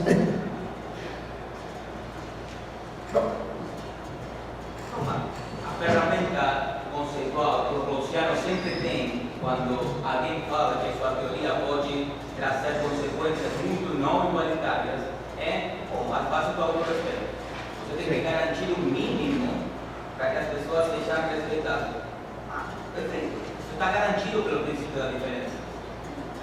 O problema é se essa desigualdade é tão grande como poderia ser aplicando o princípio da diferença. Sim? Se isso não... Eu lembrei de um outro ponto importante, né? Sim, o ponto importante é que o Rawls também, como eu falei no início, né? Para ele, há uma espécie de princípio zero, né? A gente chama de mínimo existencial, ou mínimo existencial. A ideia é, na verdade, que uma sociedade em que as pessoas não passam fome, não têm onde morar, todas aquelas partes daquela marca assim, repete, o Rawls não é.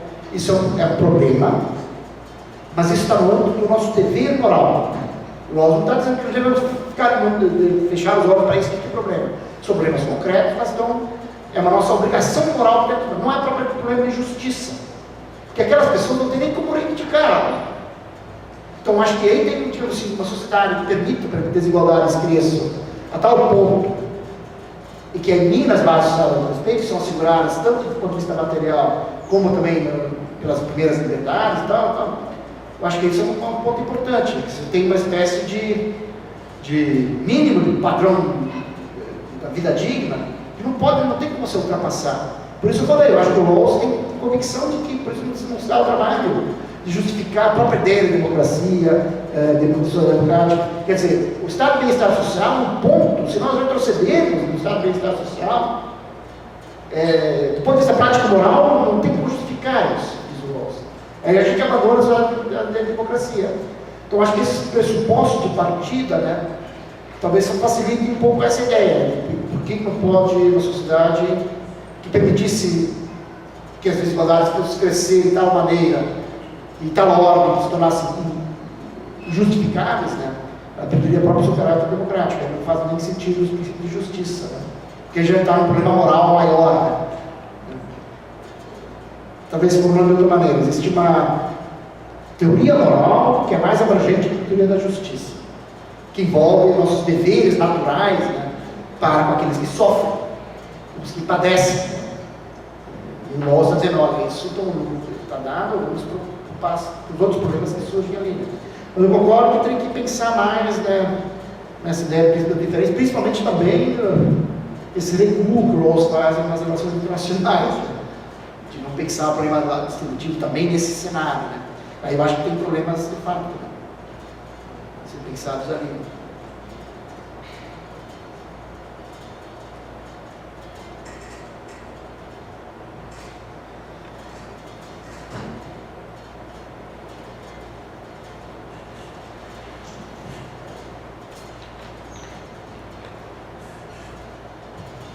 professor, muito obrigada pela fala, né? Cada vez que o senhor fala sobre o nosso, cada vez mais certeza que de fato ele é um teórico tradicional, mas com viés crítico muito forte. E a minha pergunta vai na área do sentido de construir os vários ramos que a gente tem de crítica sobre o Rawls.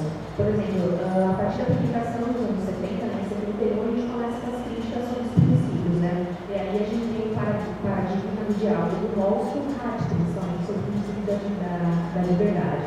Depois, nos anos 80, vem uma questão, né, liberais e comunitaristas, né?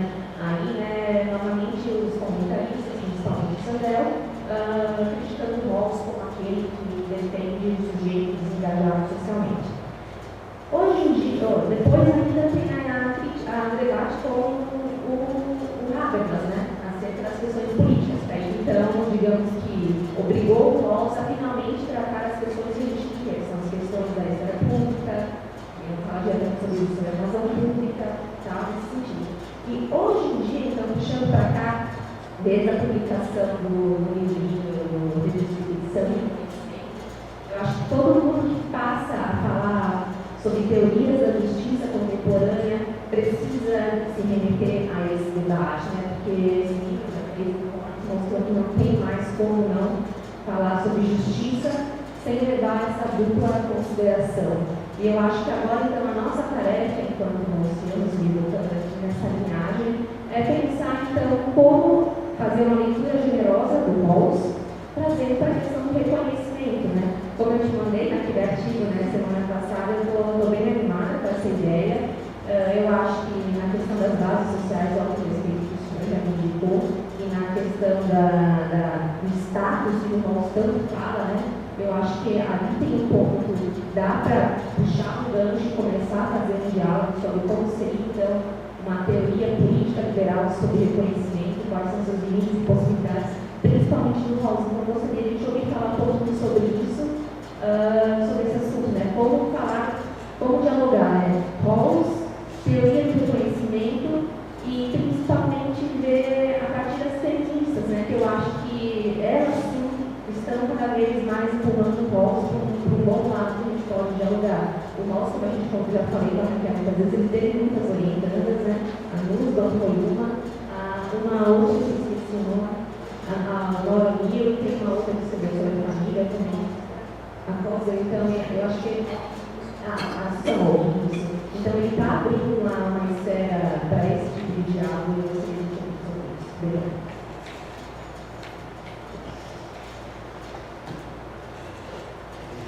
Pergunta bem difícil, né? É porque, na verdade, teríamos que pôr em acordo sobre como entender o reconhecimento, propriamente dito, assim, na forma do Taylor, na forma do Horn, na forma do Hegel, enfim, ou na Galeotti, que tem que pensar os vários mecanismos ali, né? Eu acho, tem um texto do Joel Anderson e do Horner sobre o Rawls, né?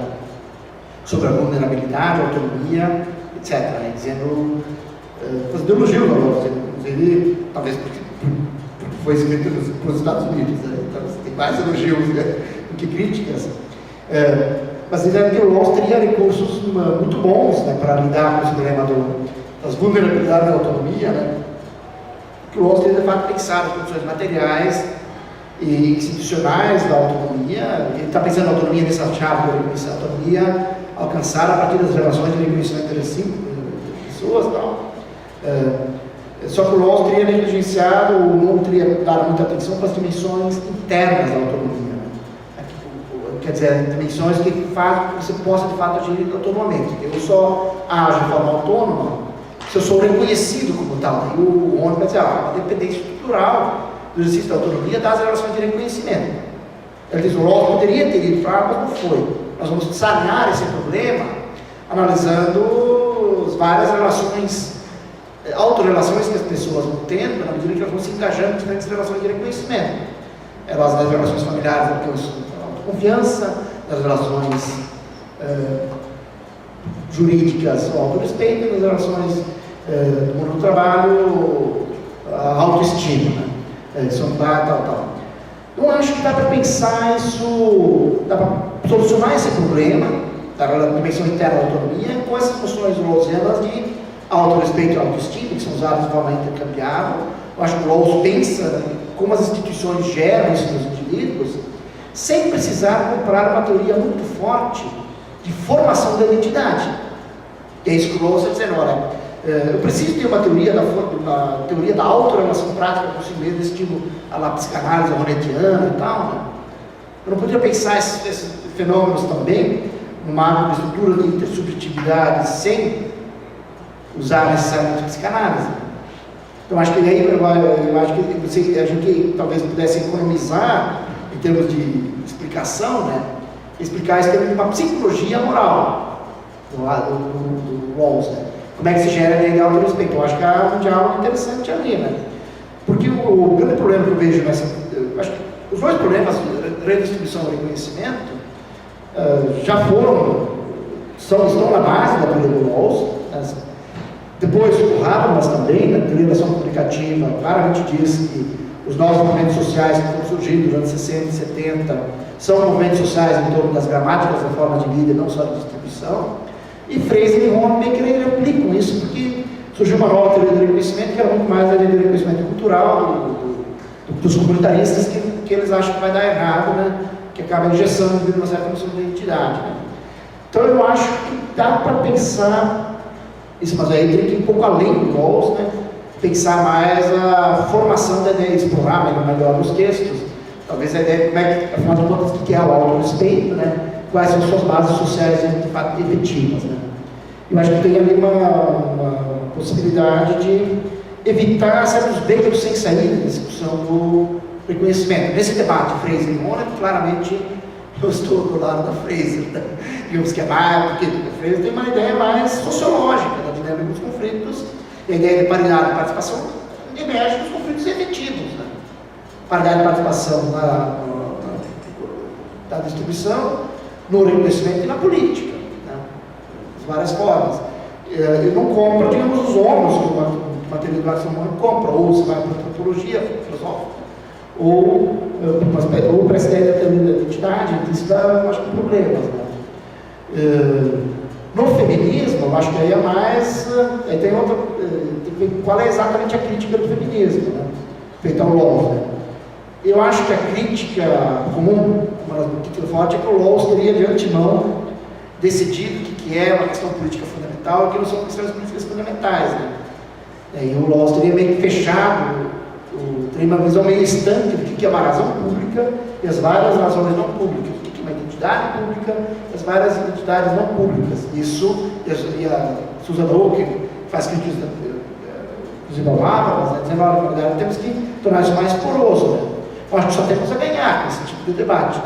Ampliamos e abrimos essa, como eu disse antes, a ideia de estrutura básica da sociedade do Rawls, ele nomeou lá as instituições, né? Mas, digamos, não abriu a caixa preta das instituições, a não ser a instituição econômica, que ele foi mais a fundo, e a parte da política. Agora, a parte da família ficou meio pouco tratada. E é uma dimensão, se não a mais importante nas relações familiares, nas relações pessoais, que moldam, digamos, o estofo afetivo fundamental para você participar das outras interações.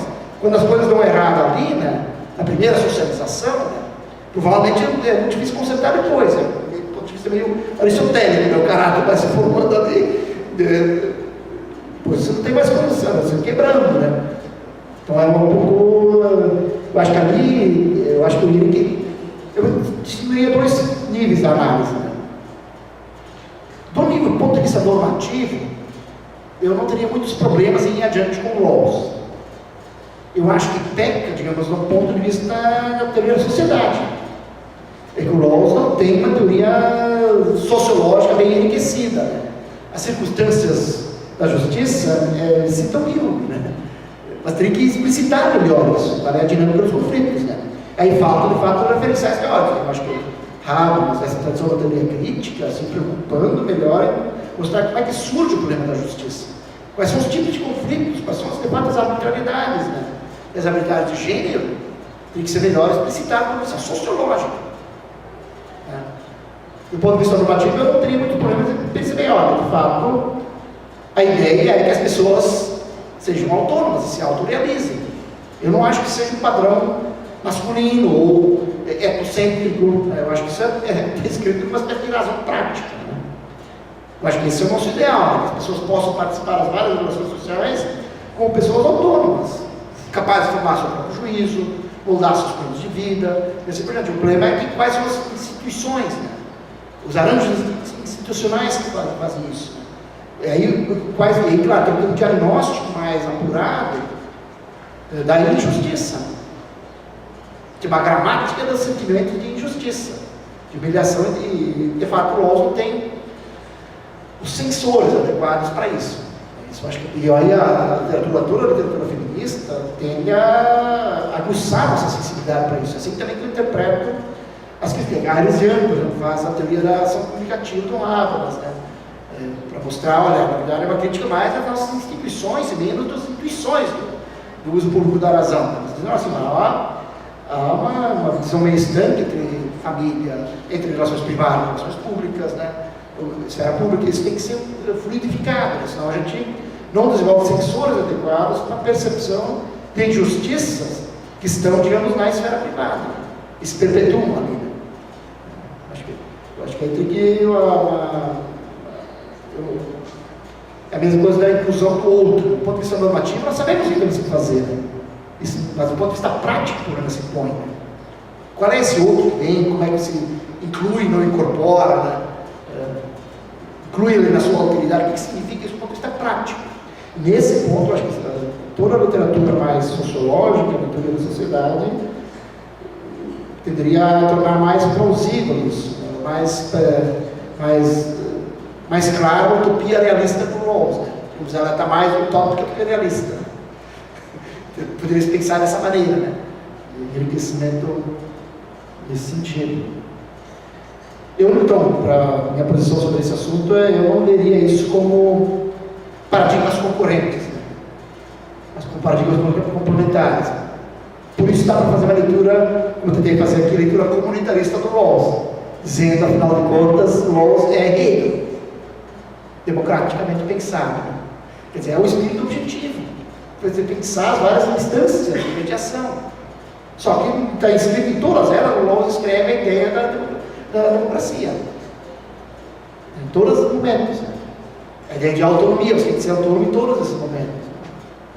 Isso, de fato, no Hegel não tem. A gente pode até fazer malabarismo, mas não vamos encontrar muita democracia no Hegel. Então, eu acho que qual é o exercício interessante para fazer? Né? Ao invés de sempre ver uma espécie de fla-flu, né, como era o debate liberais comunitarista no início, né, nos anos 80, claro, ele se colocou assim, mas logo eles perceberam o seguinte, que os comunitaristas tinham que incorporar a agenda liberal e que os liberais tinham que incorporar a agenda comunitarista. E é assim que a teoria crítica vai, não dá para ficar cego aos problemas que o Rawls colocou. Mas também os rawlsianos não podem ficar cegos ao que os teóricos críticos estão apontando. Feminismo, acho que é o mesmo jogo. Né? Aí sim, acho que a gente avança na tarefa que eu acho que a filosofia política tem. Ela é uma tarefa prática. Isso que o Rawls lê, assim que ele leu os teóricos, né? Não dá para pensar mundos ideais, eles estão no debate público. É claro que nós também, né? Aqui humildemente acadêmicos, né? Estamos circunscritos na universidade, né? Estamos muito engajados nesses debates, né? Mas por circunstâncias da própria modernidade cultural, né, que criou essa especialização. Mas o que o Rawls está chamando é que a história dessas ideias filosóficas, esses contrapontos, na verdade, vão moldando as instituições, né? Irei contar essas ideias, fazer essa história da filosofia, né? No fundo, contar a nossa história, do modo como esse nosso mundo foi se moldando e os problemas que estão surgindo ali, né? Eu acho que como tem esses vários críticos, vários debates, né? E o Rawls sempre se construiu a partir desses debates. Né? E você só tende a enriquecer ou continuar nesse processo vivo do esclarecimento.